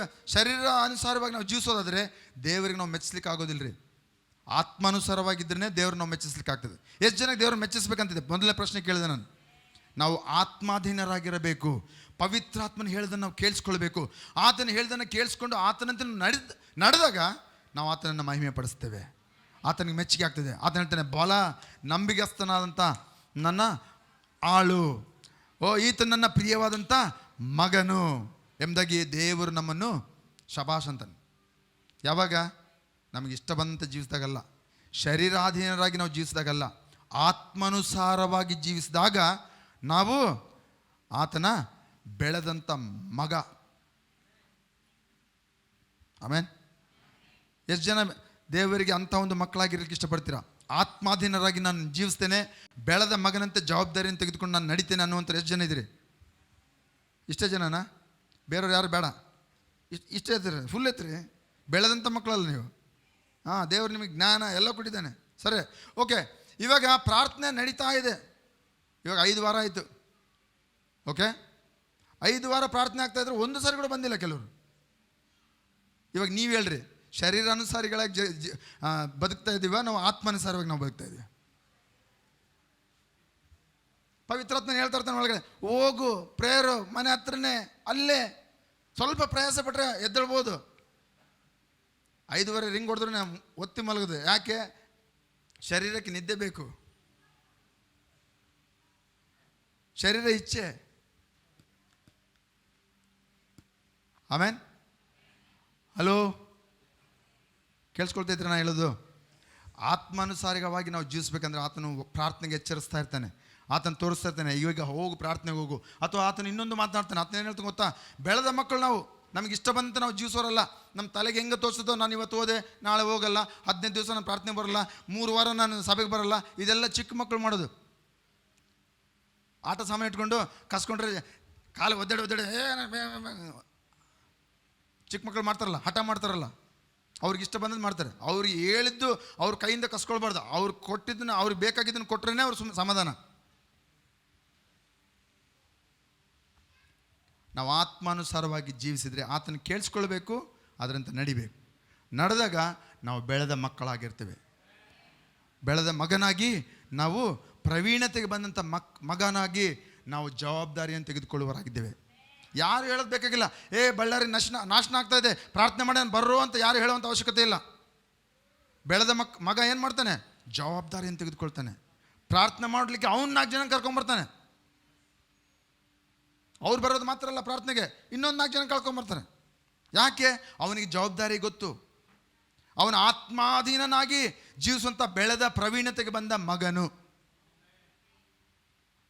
ಚಿಕ್ಕ ಮಕ್ಕಳು ಮಾಡ್ತಾರೆ, ನನಗೆ ನಿದ್ದೆ ಬರ್ತತೆ, ನನಗೆ ಪ್ರಾರ್ಥನೆ ಆಗಲ್ಲ, ಇದೆಲ್ಲ ಏನೋ ಇನ್ನು ಬೆಳೆದೇ ಇರೋವಂಥವ್ರು. ಬೆಳೆದಿರೋರು ಯಾರು ಹೇಳಬಾರ್ದು ಹಾಗೆ ಬರಬೇಕು ಪ್ರಾರ್ಥನೆಗೆ. ಯಾರು ಹೇಳಬಾರ್ದು ಉಪವಾಸ ಮಾಡಬೇಕು. ಯಾರು ಹೇಳಬಾರ್ದು ಬೈಬಲ್ ಓದಬೇಕು. ಯಾರಾದರೂ ಕೇಳಿದ್ರೇ ಮಾತ್ರ, ಅಯ್ಯೋ ಪಾಸ್ಟರ್ ಅನಿಲ್ ಕೇಳ್ತಾರೆ, ಪಾಸ್ಟರ್ ಗಣೇಶ್ ಕೇಳ್ತಾರೆ, ಪಾಸ್ಟರ್ ಪುಟ್ಟ ಕೇಳ್ತಾರೆ, ವಾಕ್ಯ ಓದಿಯಾ, ಪ್ರಾರ್ಥನೆ ಮಾಡಿಯಾ? ಇಲ್ಲ ಇಲ್ಲ ಇಲ್ಲ, ಅದೆಲ್ಲ ಚಿಕ್ಕ ಮಕ್ಕಳಿಗೆ, ಹಠ ಮಾಡಿ ಮೊಂಡುತನ ಮಾಡುವಂಥ ಚಿಕ್ಕ ಮಕ್ಕಳಿಗೆ, ಇನ್ನು ಬೆಳೆದೇ ಇರುವಂಥ ಹಾಲು ಕುಡಿಯುವಂಥ ಎಳೆ ಕೂಸುಗಳಿಗೆ. ಅದು ಎಷ್ಟು ಜನ ಆತ್ಮಾನುಸಾರವಾಗಿ ನಾನು ಬೆಳೆದ ಮಗನಾಗಿ ನಾನು ಇರುತ್ತೇನೆ ಅಂತ ಹೇಳ್ತೀರಾ? ಅದು ಯಾರ ಹತ್ರ ಇದೆ ಗೊತ್ತಾ? ನಾವೇ ಚಾಯ್ಸ್ ಮಾಡಬೇಕು, ನಾವು ಕೇಳಿಸ್ಕೊಳ್ಬೇಕು. ಪವಿತ್ರಾತ್ಮನ ಪ್ರಾರ್ಥನೆ ಮಾಡು ಅಂತಾನೆ, ಪ್ರಾರ್ಥನೆ ಮಾಡಬೇಕು. ಪವಿತ್ರಾತ್ಮನ ಇನ್ನೊಬ್ಬರಿಗೆ ಸುವಾರ್ತೆ ಹೇಳು ಅಂತ ಹೇಳಿದಾಗ ಹೇಳಬೇಕು. ಆಮೇಲೆ ನಾವು ಕೆಲವರು ಹಂಗೆ ಇಟ್ಕೊಳ್ತೀವಿ, ಬೇಡಪ್ಪ, ಬೇಡ ಬೇಡ ಬೇಡ ಬೇಡ, ಪ್ರಾರ್ಥನೆ ಬೇಡ. ಆತ್ಮಾನುಸಾರವಾಗಿ ಆತ್ಮ ಏನು ಹೇಳ್ತಾನೆ ಅದನ್ನು ನಾವು ಮಾಡಲ್ಲ. ಶರೀರಕ್ಕೆ ಏನು ಬೇಕು ಅದನ್ನು ಮಾಡ್ತೀವಿ. ಆಮೇಲೆ ಎಲ್ಲ ಬೇಕು ಆಶೀರ್ವಾದ, ಅಯ್ಯೋ ಪರಲೋಕದ ಆಶೀರ್ವಾದ ನಂದು, ಇದು ನಂದು, ಎಷ್ಟು ಆರೈಕೆ ಅದು ಇದು ಮಾಡ್ತೀವಿ. ನೋ, ಇಲ್ಲ ಇಲ್ಲ ಇಲ್ಲ.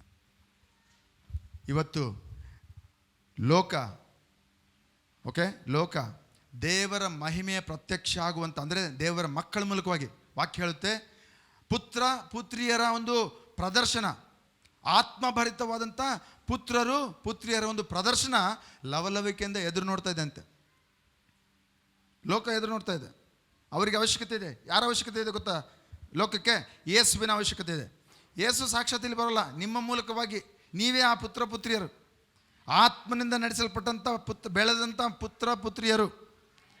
ಅವರ ಒಂದು ಮಹಿಮೆ ಪ್ರತ್ಯಕ್ಷ ಆಗುವುದನ್ನು ಜನರು ಲವಲವಿಕೆಯಿಂದ ಎದುರು ನೋಡ್ತಾ ಇದೆ ಅಂತ. ಅದೇ ಅಧ್ಯಾಯದಲ್ಲಿದೆ, ಓದ್ರಿ ಮನೆಗೋಗಿ. ದೇವರ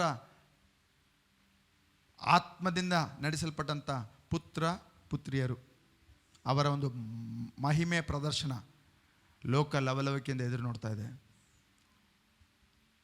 ಬಳ್ಳಾರಿ ಜನರಿಗೆ ಯೇಸುವಿನ ಅವಶ್ಯಕತೆ ಇದೆ. ನಮ್ಮೆಲ್ಲರಿಗೂ ಗೊತ್ತು, ಕೈ ಎತ್ತೀವಿ ನಾವು. ಕೇಳಿದಾಗ ಎಷ್ಟು ಜನಕ್ಕೆ ಗೊತ್ತು ಯೇಸು ಸ್ವಾಮಿ ಅವಶ್ಯಕತೆ ಇದೆ ಬಳ್ಳಾರಿಗೆ ಅಂದರೆ? ಎಲ್ಲರೂ ಕೈ ಎತ್ತೀವಿ. ಬಳ್ಳಾರಿಗೆ ನಿನ್ನ ನನ್ನ ಆ ಆತ್ಮಾನುಸಾರವಾಗಿ ಜೀವಿಸುವಂಥ ಆ ಪುತ್ರ ಪುತ್ರಿಯರ ಒಂದು ಅವಶ್ಯಕತೆ ಇದೆ. ಆತ್ಮಾನುಸಾರವಾಗಿ ಬೆಳೆದಿರುವಂಥ ಪುತ್ರ ಪುತ್ರಿಯರು ಇದ್ದಾರಾ ಎಲ್ ಶಡೈ ಸಭೆಯಲ್ಲಿ? ಹಂಗೆ ಪ್ರಶ್ನೆ ಕೇಳಿದಾಗ ನಾನೇನು ಹೇಳ್ತೀನಿ ಗೊತ್ತಾ? ಸ್ವಾಮಿ, ಇಲ್ಲಿದ್ದೇನೆ, ನಾನು ನಿನ್ನ ಒಂದು ಆತ್ಮಾನುಸಾರವಾಗಿ ನಾನು ನಡಿತೇನೆ, ನಿನ್ನ ಆತ್ಮನು ಏನು ಹೇಳ್ತಾನೋ ಅದನ್ನು ಮಾಡಲಿಕ್ಕೆ ಸಿದ್ಧನಾಗಿದ್ದೇನೆ, ನಾನು ಆ ಪ್ರವೀಣತೆಗೆ ಬರುತ್ತೇನೆ ಸ್ವಾಮಿ. ನಾನು ಒಂದು ಬೆಳೆದಂಥ ಮಗನ ಹಾಗೆ ನೀನು ಹೇಳಿದ್ದನ್ನು ಕೇಳಿಸ್ಕೊಂಡು ಅದನ್ನು ನಾನು ವಿಧೇಯತೆ ತೋರಿಸ್ತೇನೆ. ಯೇಸು ಹೇಳಿದ್ರು ಮತ್ತಾಯ 5ನೇ ಅಧ್ಯಾಯದಲ್ಲಿ, ಏನಂತ ಹೇಳಿದ್ರು? ನನ್ನ ಈ ಮಾತುಗಳನ್ನು ಕೇಳಿಸಿಕೊಂಡು ಯಾರ್ಯಾರು ಅದಕ್ಕೆ ವಿಧೇಯರಾಗುತ್ತಾರೋ ಅವರು ಬಂಡೆಯ ಮೇಲೆ ಮನೆ ಕಟ್ಟಿದಂಥ ಬುದ್ಧಿವಂತನಿಗೆ ಹೋಲಿದ್ದಾರೆ.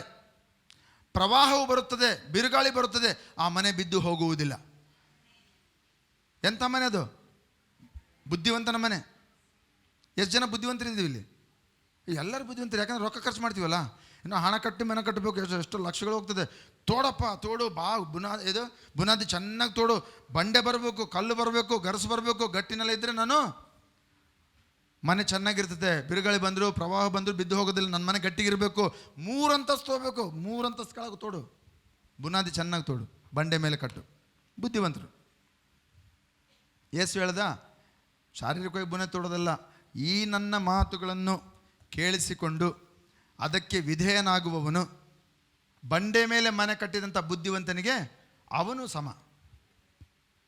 ಈ ನನ್ನ ಮಾತುಗಳನ್ನು ಕೇಳಿಸಿಕೊಂಡು ಅದನ್ನು ಅನುಸರಿಸದೇ ಇರುವವನು ಉಸುಗಿನ ಮೇಲೆ ಮನೆ ಕಟ್ಟಿದಂಥ ಬುದ್ಧಿಹೀನನಿಗೆ ಸಮ. ಇವಾಗ ಯಾರು ಬುದ್ಧಿವಂತರು ಯಾರು ಬುದ್ಧಿಹೀನರು ಅಂತ ನಾವೇ ಡಿಸೈಡ್ ಮಾಡಬೇಕು.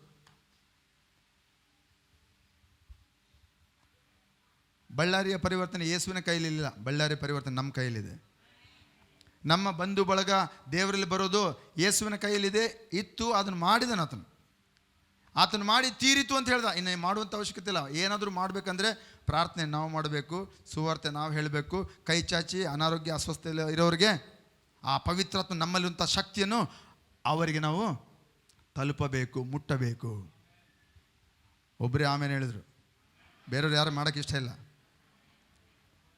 ದೇವರ ಆತ್ಮನು ಸಭೆಗೆ ಏನು ನುಡಿತಾ ಇದ್ದನೋ ಕಿವಿಯುಳ್ಳವನು ಕೇಳಿಸಿಕೊಳ್ಳಲಿ. ಹಲ್ಲೆಲೂಯಾ. ಆತ್ಮಾಧೀನರಾದಂಥ ಪುತ್ರ ಪುತ್ರಿಯರ ಒಂದು ಪ್ರದರ್ಶನ ಲೋಕವು ಲವಲವಿಕೆಯಿಂದ ಎದುರು ನೋಡ್ತಾ ಇದೆ. ಅವರನ್ನು ತೃಪ್ತಿಪಡಿಸುವಂಥದ್ದು, ಆ ಒಂದು ಪಾಪದ ಅವಸ್ಥೆಯಿಂದ ಅವರನ್ನು ಬಿಡಿಸುವಂಥದ್ದು ದೇವರ ಮಕ್ಕಳಂತ ನಿಮ್ಮಿಂದ ನಮ್ಮಿಂದ ಮಾತ್ರ, ಎಲ್ ಶಡೈ ಸಭೆಯಿಂದ ಮಾತ್ರ, ಸಭೆಗಳಿಂದ ಮಾತ್ರ. ಹಲ್ಲೆಲೂಯಾ. ದಯಮಾಡಿ ಪ್ರಾರ್ಥನೆಗೆ ಬನ್ನಿರಿ. ಇವತ್ತು ಸಾಯಂಕಾಲ ಪ್ರಾರ್ಥನೆ ಇದೆ. ದಯಮಾಡಿ ನಿಮ್ಮ ಹತ್ರ ಮನವಿ ಮಾಡ್ತೇನೆ, ಲೆಟ್ಸ್ ಪ್ರೇ, ಪ್ರಾರ್ಥನೆ ಮಾಡೋಣ. ಬೆಳಿಗ್ಗೆ ಕಷ್ಟ ಆದರೂ ಕೂಡ ನನಗೂ ಕಷ್ಟನೇ.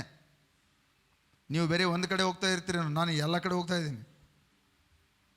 ಅಂದರೆ ನಾನು ನಿಮಗಿಂತ ಏನು ಗ್ರೇಟ್ ಅಂತ ಹೇಳ್ತಾ ಇಲ್ಲ. ದಯಮಾಡಿ ಪ್ರಾರ್ಥನೆ ಮಾಡೋಣ. ಹೋಗೋಣ ಪ್ರಾರ್ಥನೆ. ಕಷ್ಟ ಆಗುತ್ತೆ, ಕಷ್ಟ ಪಡಬೇಕು. ಯೇಸು ಸ್ವಾಮಿ ಪರಲೋಕ ಬಿಟ್ಟು ಮಾನವನಾಗಿ ಬರಲಿಕ್ಕೆ ಅಷ್ಟು ದೊಡ್ಡ ಕಷ್ಟಪಟ್ಟ ಮೇಲೆ ನನಗೆ ಸ್ವಲ್ಪ 1 ಕಿಲೋಮೀಟ್ರ್ 2 ಕಿಲೋಮೀಟ್ರ್ ಹೋಗಿ ಯಾಕಪ್ಪ ಕಷ್ಟ? ನಿದ್ದೆ ಬಿಡಬೇಕಂದ್ರೆ ಕಷ್ಟ, ನಮ್ಮ ಕೆಲಸಗಳನ್ನ ಬಿಟ್ಟು ಪ್ರಾರ್ಥನೆ ಬರ್ಬೇಕಂದ್ರೆ ಕಷ್ಟ. ಪ್ರಾರ್ಥನೆಗೆ ಬರ್ತೀರಾ? ಆತ್ಮಾನುಸಾರವಾಗಿ ನಡೀತೀರಾ? ಹಾಗೆ ನಡೆದ್ರೆ ನಾವು ಜಯಪ್ರದವಂತ ಜೀವಿತ ಜೀವಿಸಲಿಕ್ಕೆ ಸಾಧ್ಯ. ಪವಿತ್ರಾತ್ಮನ, ಅದಕ್ಕೆ ಆತನು ನಮ್ಮಲ್ಲಿದ್ದಾನೆ. ಅದಕ್ಕಾಗಿ ಯೇಸು ಸ್ವಾಮಿ ಶಿಷ್ಯರ ಹತ್ರ ಮಾತನಾಡುವಾಗ ಆತನ ದೇವರಾಜ್ಯದ ಬಗ್ಗೆ ಹೇಳ್ತಾ ಪುನರುತ್ಥಾನ ಆದಮೇಲೆ ಆತನ ಹೇಳ್ತಾನೆ, ನೀವು ಕಾದುಕೊಂಡಿರಿ, ಯೆರೂಸಲೇಮಿಗೆ ಹೋಗಿ ನೀವು ಕಾದುಕೊಂಡ್ರಿ. ಪವಿತ್ರಾತ್ಮ ನಿಮ್ಮ ಮೇಲೆ ಬಂದಾಗ ನೀವು ಯೆರೂಸಲೇಮಲ್ಲಿಯೂ ಯೂದಾಯದಲ್ಲಿಯೂ ಮತ್ತು ಸಮಾರ್ಯದಲ್ಲಿಯೂ ಮತ್ತು ಲೋಕದ ಕಟ್ಟ ಕಡೆಯವರೆಗೆ ನೀವು ನನ್ನ ಸಾಕ್ಷಿಗಳಾಗಿರ್ತೀರಿ. ಪವಿತ್ರಾತ್ಮ ನಿಮ್ಮಲ್ಲಿರುವಂಥ ಕಾರಣ ಏನು ಗೊತ್ತಾ? ನೀವು ಸಾಕ್ಷಿಗಳಾಗಿರಬೇಕು. ಯೇಸುವಿನ ಒಂದು ಪುನರುತ್ಥಾನದ ಸಾಕ್ಷಿಯಾಗಿರಬೇಕು. ಯೇಸು ನಿಜವಾದಂಥ ದೇವರನ್ನುವಂಥ ಸಾಕ್ಷಿಯಾಗಿರಬೇಕು. ಯೇಸು ಅದ್ಭುತಗಳನ್ನು ಇನ್ನೂ ಮಾಡುತ್ತಾನೆ ಅನ್ನುವಂಥ ಸಾಕ್ಷಿಯಾಗಿರಬೇಕು. ನಿನ್ನೆ ಇಂದು ಎಂದೆಂದು ಯೇಸು ಒಂದೇ ಅನ್ನುವಂಥ ಒಂದು ಸಾಕ್ಷಿ ನೀವಾಗಿರಬೇಕು. ಅರ್ಥ ಆಯಿತು ಇಲ್ಲ ಗೊತ್ತಿಲ್ಲ, ಅರ್ಧನೇ ಆಮೇಲೆ ಬಂತು. ಅದು ಕೇವಲ ಆಧೀನರಾಗಿ ನಾವು ಜೀವಿಸುವಾಗ ಮಾತ್ರ, ಆತ್ಮನಿಗನುಸಾರವಾಗಿ ಜೀವಿಸಿದಾಗ ಮಾತ್ರ ನಾವು ಆತನ ಸಾಕ್ಷಿಗಳಾಗಿರ್ತೇವೆ. ಅದಕ್ಕಾಗಿ ಪವಿತ್ರಾತ್ಮ ನಮ್ಮಲ್ಲಿ ಬಂದಿದ್ದಾನೆ. Amen, hallelujah. ನಾವು ನೋಡ್ತೇವೆ, ಆದಿ ಅಪೊಸ್ತಲರ ಮೇಲೆ, ಸಭೆಯ ಮೇಲೆ ಬಂತು ಪವಿತ್ರಾತ್ಮನಾತನು. ಬಂದು ಅವರನ್ನು ಆವರಿಸಿದನು, ಬಲದಿಂದ ತುಂಬಿದನು. ಆ ಸಭೆ ಸುಮ್ಮನೆ ಇರಲಿಲ್ಲ. ಎಲ್ಲೆಲ್ಲಿ ಸಭೆ ಹೋಗ್ತಾ ಇತ್ತು ಅಲ್ಲೆಲ್ಲ ಜನರು ರಕ್ಷಣೆ ಹೊಂದ್ತಾ ಇದ್ರು, ಅದ್ಭುತಗಳಾಗ್ತಾ ಇತ್ತು. ಪೇತ್ರನ ಒಂದು ನೆರಳಿನಿಂದ ಜನರು ಸ್ವಸ್ಥತೆ ಹೊಂದುತ್ತಾ ಇದ್ರು. ಯಾಕೆ? ಇದೇ ಪೇತ್ರನ ಪವಿತ್ರಾತ್ಮನ ಬರೋಕ್ಕಿಂತ ಮುಂಚೆ ಎಲ್ಲಿದ್ದ? ಭಯಪಟ್ಟು ಯೇಸುವನ್ನು ಹಿಡಿದಾಗ ಅವನು ಅಂಜಿಕೊಂಡು ಯೇಸು ನನಗೆ ಗೊತ್ತಿಲ್ಲಪ್ಪ ಅಂತ ಅಲ್ಲಗಳ್ದ. ಯಾವಾಗ ಪವಿತ್ರಾತ್ಮನ ಅವನ ಮೇಲೆ ಪವಿತ್ರಾತ್ಮನ ಬಂದ ತಕ್ಷಣ ಅದೇ ದಿನ 3,000 ಜನರು ರಕ್ಷಣೆ ಹೊಂದುವಂತೆ ಆತನು ಘಂಟಾಘೋಷವಾಗಿ ಧೈರ್ಯವಾಗಿ ಆತನು ಮಾತನಾಡಿದ. ಪವಿತ್ರಾತ್ಮನ ಇವತ್ತು ನಿಮ್ಮಲ್ಲಿರುವಂಥ ಕಾರಣ ಏನು ಗೊತ್ತಾ? ನೀವು ಸುವಾರ್ತೆ ಹೇಳಬೇಕು, ಹೇಳುವುದು ಮಾತ್ರವಲ್ಲ, ಧೈರ್ಯವಾಗಿ ನೀವು ಹೇಳಬೇಕೆಂಬುದಾಗಿ ಆ ಪವಿತ್ರಾತ್ಮನು, ಬಲದ ಆತ್ಮ ನಿಮ್ಮಲ್ಲಿ ಬಂದಿದ್ದಾನೆ. ಹೇಡಿತನದ ಆತ್ಮವನ್ನು ನಿಮಗೆ ಕೊಡಲಿಲ್ಲ, ದೇವರು ಆತನು ತನ್ನ ಬಲದ ಆತ್ಮವನ್ನು ಕೊಟ್ಟಿದ್ದಾನೆ.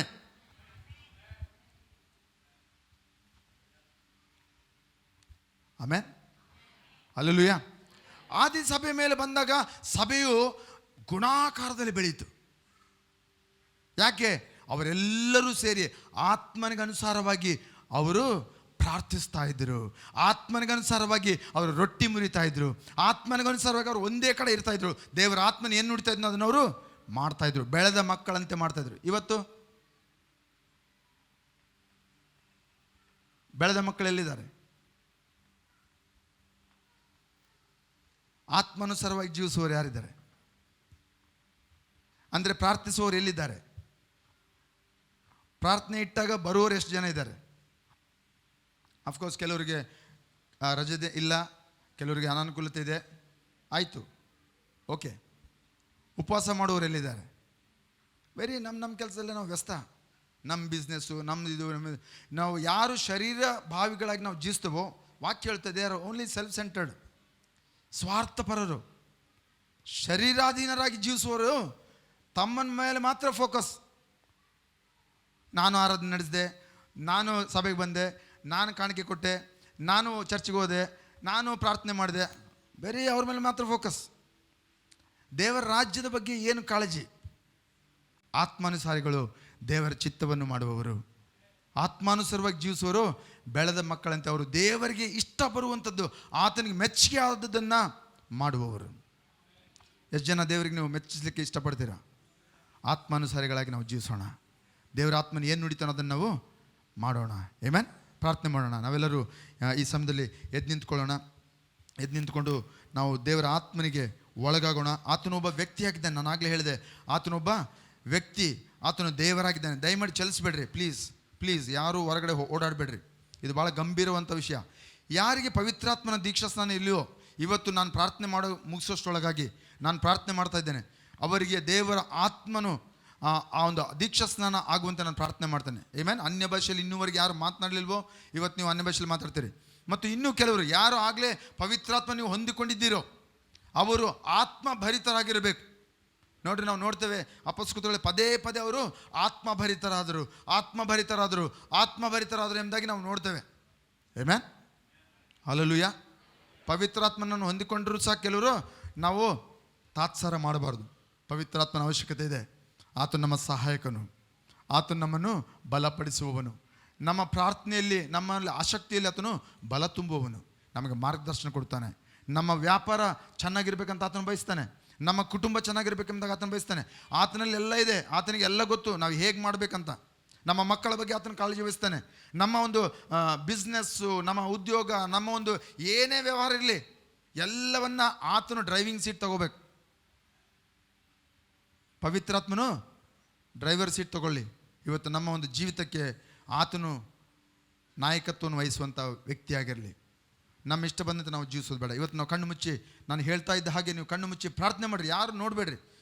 ನನ್ನನ್ನು ನೋಡ್ಲಿಕ್ಕೆ ಬರಲಿಲ್ಲ ನೀವು. ಪವಿತ್ರಾತ್ಮನು ಏನು ಹೇಳ್ತಾನೋ ಸಭೆ ಕೇಳಿಸ್ಕೊಳ್ಬೇಕು. ದೇವರ ಆತ್ಮನು ಏನು ಹೇಳ್ತಾ ಇದ್ದಾನೋ ಸಭೆಯು ಅದಕ್ಕೆ ಕಿವಿಗೊಡಲಿ. ಹೇಳೋಣ, ಪವಿತ್ರಾತ್ಮನೇ, ನಾನು ನನ್ನ ಇಷ್ಟದಂತೆ ನಾನು ಜೀವಿಸೋದಿಲ್ಲ. ನೀವು ಪ್ರಾರ್ಥನೆ ಮಾಡಿರಿ, ನೀವು ಮಾತಾಡ್ರಿ. ಏನು ಮಾತಾಡ್ಬೇಕಂತ ನಿಮಗೆ ಗೊತ್ತು.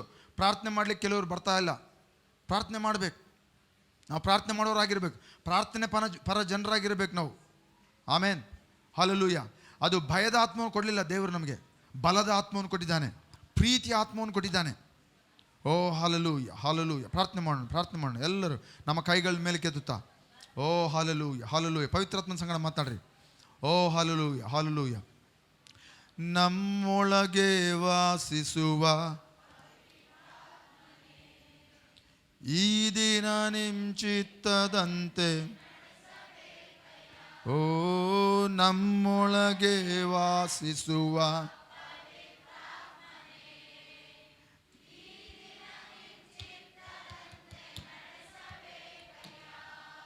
ಪವಿತ್ರಾತ್ಮನೇ, ಪವಿತ್ರಾತ್ಮನೇ, ಪರಿಶುದ್ಧ ಮನೇ,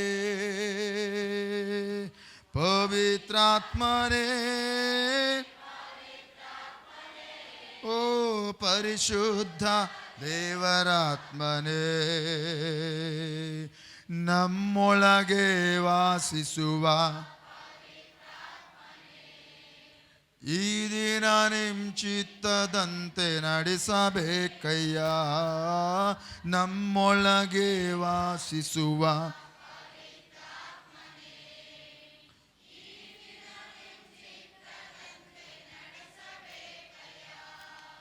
ಹೇಗೆ ನಾನು ಪ್ರಾರ್ಥಿಸಲಿ, ಏನೆಂದು ಪ್ರಾರ್ಥಿಸಲಿ, ಕಲಿಸಿಕೊಡು ಪವಿತ್ರಾತ್ಮನೇ. ಹೇಗೆ ನಾನು ಏನೆಂದು ಪ್ರಾರ್ಥಿಸಲಿ, ಕಲಿಸಿಕೊಡು ಪವಿತ್ರಾತ್ಮನೇ. ಪ್ರಾರ್ಥನೆ ಮಾಡೋದನ್ನು ಕಲಿಸು. ವೇದನ ವಚನ ಅರಿತುಕೊಂಡು, ವೇದ ವಚನ ಅರಿತುಕೊಂಡು ಗೂಢಾರ್ಥ ತಿಳಿಯಲು ಬೆಳಕನ್ನು, ವೇದ ವಚನ ಅರಿತುಕೊಂಡು ಗೂಢಾರ್ಥ ತಿಳಿಯಲು ಬೆಳಕನ್ನು ನೀಡು ಆತ್ಮನೇ. ಪವಿತ್ರಾತ್ಮನೇ, ಪವಿತ್ರಾತ್ಮನೇ, ಪರಿಶುದ್ಧ ದೇವಾತ್ಮನೇ, ಪವಿತ್ರಾತ್ಮನೇ, ಏ ಪವಿತ್ರಾತ್ಮನೇ, ಪರಿಶುದ್ಧ ದೇವರಾತ್ಮನೇ, ನನ್ನೊಳಗೆ ವಾಸಿಸುವ ಈ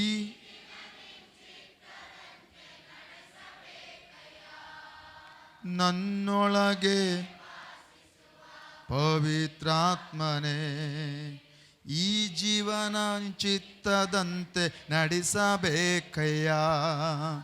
ನನ್ನೊಳಗೆ ವಾಸಿಸುವ ಪವಿತ್ರಾತ್ಮನೇ, ಈ ಬದುಕು ನಿನ್ ಚಿತ್ತದಂತೆ ನಡೆಸಬೇಕಯ್ಯ. ಪವಿತ್ರಾತ್ಮನೇ, ಪವಿತ್ರಾತ್ಮನೇ, ಪರಿಶುದ್ಧ ದೇವರಾತ್ಮನೇ, ಪವಿತ್ರಾತ್ಮನೇ,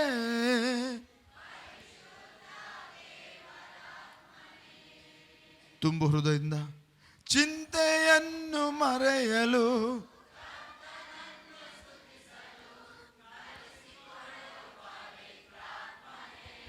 ಎಲ್ಲ ಚಿಂತೆ ಮರೆಯಲು, ಕರ್ತನನ್ನೇ ನನ್ನ ಜೀವನ ಪರ್ಯಂತ ಸ್ತುತಿಸಲು ಕಲಿಸಿಕೊಡು ಪವಿತ್ರಾತ್ಮನೇ. ನೀನು ಮಾಡಿದ ಅನೇಕ ಉಪಕಾರಗಳನ್ನು ಸ್ಮರಿಸಿ, ಉಪಕಾರ ಸ್ಮರಿಸಿ ಕೃತಜ್ಞತೆ ಮಾಡಲು ತಿಳಿಸಿಕೊಡು ಪವಿತ್ರಾತ್ಮನೇ. ಉಪಕಾರ ಸ್ಮರಿಸಿ ಕೃತಜ್ಞತೆ ಮಾಡಲು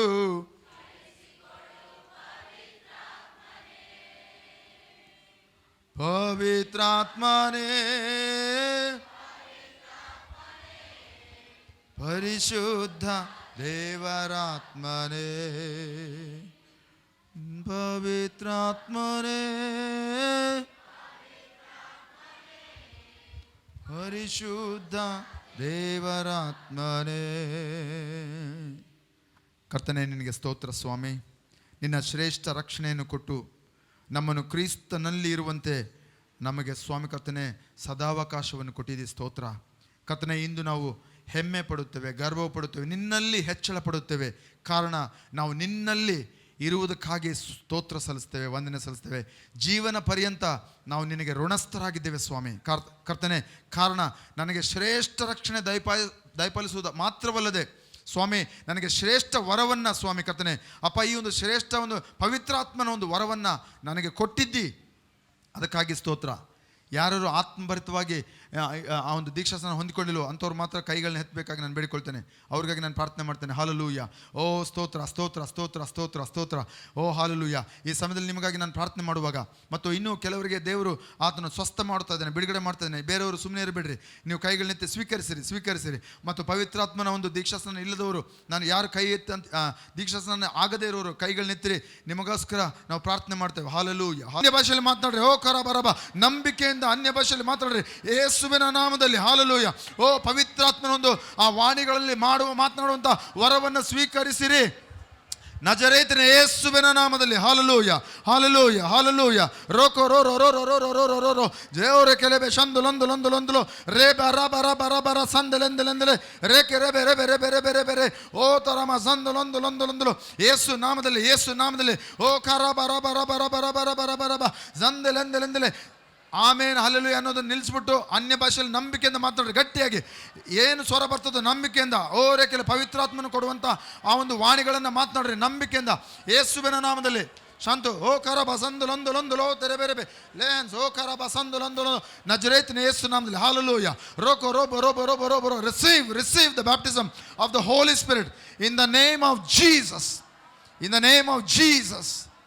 ಓ ಕರಬರಬ ಸಂದೆಲೆಂದೆಲೆಂದೆಲೆಂದೆಲೆ. ಓರ ಕರಬರ. ಪವಿತ್ರಾತ್ಮನ ಆ ಒಂದು ದೀಕ್ಷಾ ಸ್ನಾನವನ್ನು ಹೊಂದಿಕೊಳ್ಳಿರಿ ಯೇಸುವಿನ ನಾಮದಲ್ಲಿ, ಯೇಸುವಿನ ನಾಮದಲ್ಲಿ, ಯೇಸುವಿನ ನಾಮದಲ್ಲಿ. Hallelujah hallelujah. ಓ ಕಾರಾಬ ಸಂದು ರೊಂದು ರೊಂದು ರೊಂದು ರೊಂದು ರೊಂದು ರೇಕೆರೆ ಬೇರೆ ಬೇರೆ ಬೇರೆ ಬೇರೆ ಬೇರೆ ಬೇರೆ ಬೇರೆ ಬೇರೆ ಬೇರೆ ಬೇರೆ. ಓ ಕಾರಾಬ ಸಂದು ಲೊಂದು ಲೊಂದುಲು ಯೇಸುವಿನ ನಾಮದಲ್ಲಿ, ಯೇಸುವಿನ ನಾಮದಲ್ಲಿ. ಹಂಗೆ ಮಾತನಾಡೋಣ, ಅನ್ಯ ಭಾಷೆಯಲ್ಲಿ ಮಾತಾಡೋಣ. ಅಸ್ವಸ್ಥರಿಗಾಗಿ ನಾನು ಪ್ರಾರ್ಥನೆ ಮಾಡ್ತೇನೆ ಯೇಸು ನಾಮದಲ್ಲಿ. ಹಾಲೆಲೂಯ. ಗಟ್ಟಿಯಾಗಿ ಮಾತಾಡ್ರಿ. ಯಾರು ಅನ್ಯ ಭಾಷೆ ಮಾತಾಡ್ರಿ ಗಟ್ಟಿಯಾಗಿ, ಸ್ವರವೆತ್ತಿ ಗಟ್ಟಿಯಾಗಿ ಮಾತಾಡ್ರಿ. ಇನ್ನೂರು ಎಲ್ಲರೂ ನಾನು ಹೇಳಿದೆ ಎಲ್ಲರೂ ಗಟ್ಟಿಯಾಗಿ ಮಾತನಾಡಬೇಕಂತ.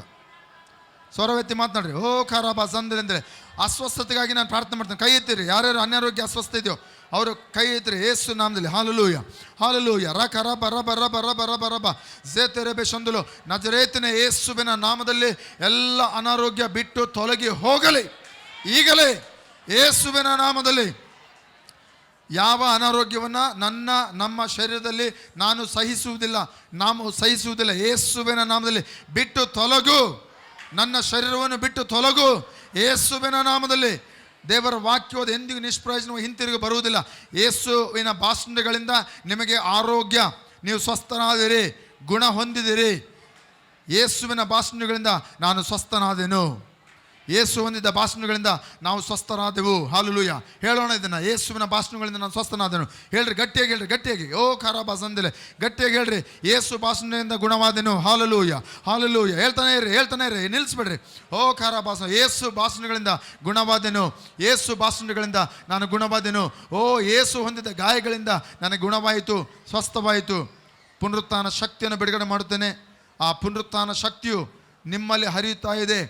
ಆ ಒಂದು ಸ್ವಸ್ಥತೆ ನಾನು ನುಡಿತೇನೆ ಎಲ್ಲ ಒಂದು ಬೇನೆಗಳು ತೊಂದರೆಗಳು ಬಿಟ್ಟು ತೊಲಗಿ ಹೋಗಲಿ ಶರೀರದಿಂದಲೇ ಈಗಲೇ ಯೇಸುವಿನ ನಾಮದಲ್ಲಿ, ಯೇಸುವಿನ ನಾಮದಲ್ಲಿ. Hallelujah, hallelujah. ಓ ರಖರಬ ಲೆಂದೆಲೆಂದೆಲೆಂದೆಲೆಂದೆಲೆಂದೆಲೆ ಯೇಸು ನಾಮದಲ್ಲಿ ಸ್ವಸ್ಥತೆ, ಬಿಡುಗಡೆ, ಸಮೃದ್ಧಿ ನಾನು ಘೋಷಿಸ್ತೇನೆ, ಆರೋಗ್ಯ ಘೋಷಿಸ್ತೇನೆ ಯೇಸು ನಾಮದಲ್ಲಿ. ಕರ್ತನ ನಿನಗೆ ಸ್ತೋತ್ರ, ಮಹಿಮೆಯನ್ನು ಸಲ್ಲಿಸ್ತೇವೆ. ಸ್ವಸ್ಥ ಮಾಡೋದಕ್ಕಾಗಿ ಸ್ತೋತ್ರ, ಮುಟ್ಟಿದಕ್ಕಾಗಿ ಸ್ತೋತ್ರ ಸ್ವಾಮಿ. ನಿನಗೆ ಘನಮಾನ ಮಹಿಮೆ ಸಲ್ಲಿಸ್ತೇವೆ. ಯೇಸು ನಾಮದಲ್ಲಿ ಬೇಡಿ ಹೊಂದಿದ್ದೇವೆ ತಂದೆಯವರೇ. ಆಮೇನ್, ಆಮೇನ್.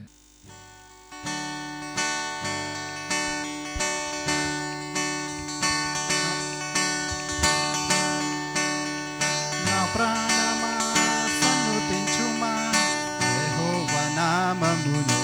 అందరూ చేరి పరిశుద్ధ నామమును. నా ప్రాణమా సన్నుతించుమా యెహోవా నామమును, పరిశుద్ధ నామమును. చప్పలే తట్టు ಎಲ್ಲರೂ ಸೇರಿ.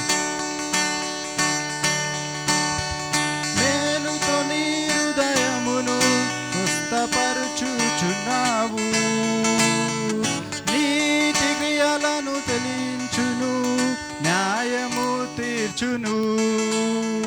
మేలుతో నీ హృదయమును చప్పలే తట్టు తృప్తిపరచుచున్నాడు, నీతి క్రియలను జరిగించను, న్యాయము తీర్చును.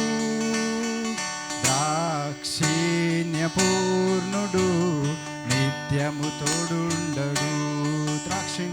దాక్షిణ్యపూర్ణుడు నిత్యము తోడుండను. నా ప్రాణమా సన్నుతించుమా యెహోవా నామమును, పరిశుద్ధ నామమును. నా ప్రాణమా సన్నుతించుమా యెహోవా నామమును, పరిశుద్ధ నామమును. ఆయన చేసిన మేలునను ఎన్నడు మరువకుమా, దోషములన్నీయు క్షమించను, ప్రాణము కూడా.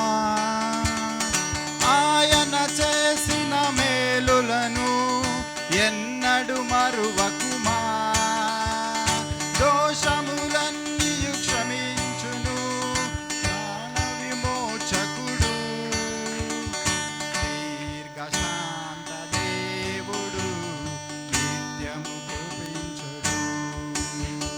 దీర్ఘశాంత దేవుడు నిత్యము కోపించుడు. నా ప్రాణమా సన్నుతించుమా యెహోవా నామమును, పరిశుద్ధ నామమును. యెహోవా నామమును, పరిశుద్ధ నామమును. అంతరంగ సమస్తమా సన్నుతించుమా, అంతరంగ సమస్తమా సన్నుతించుమా. నా ప్రాణమా సన్నుతించుమా యెహోవా నామమును, పరిశుద్ధ నామమును. యెహోవా నామమును.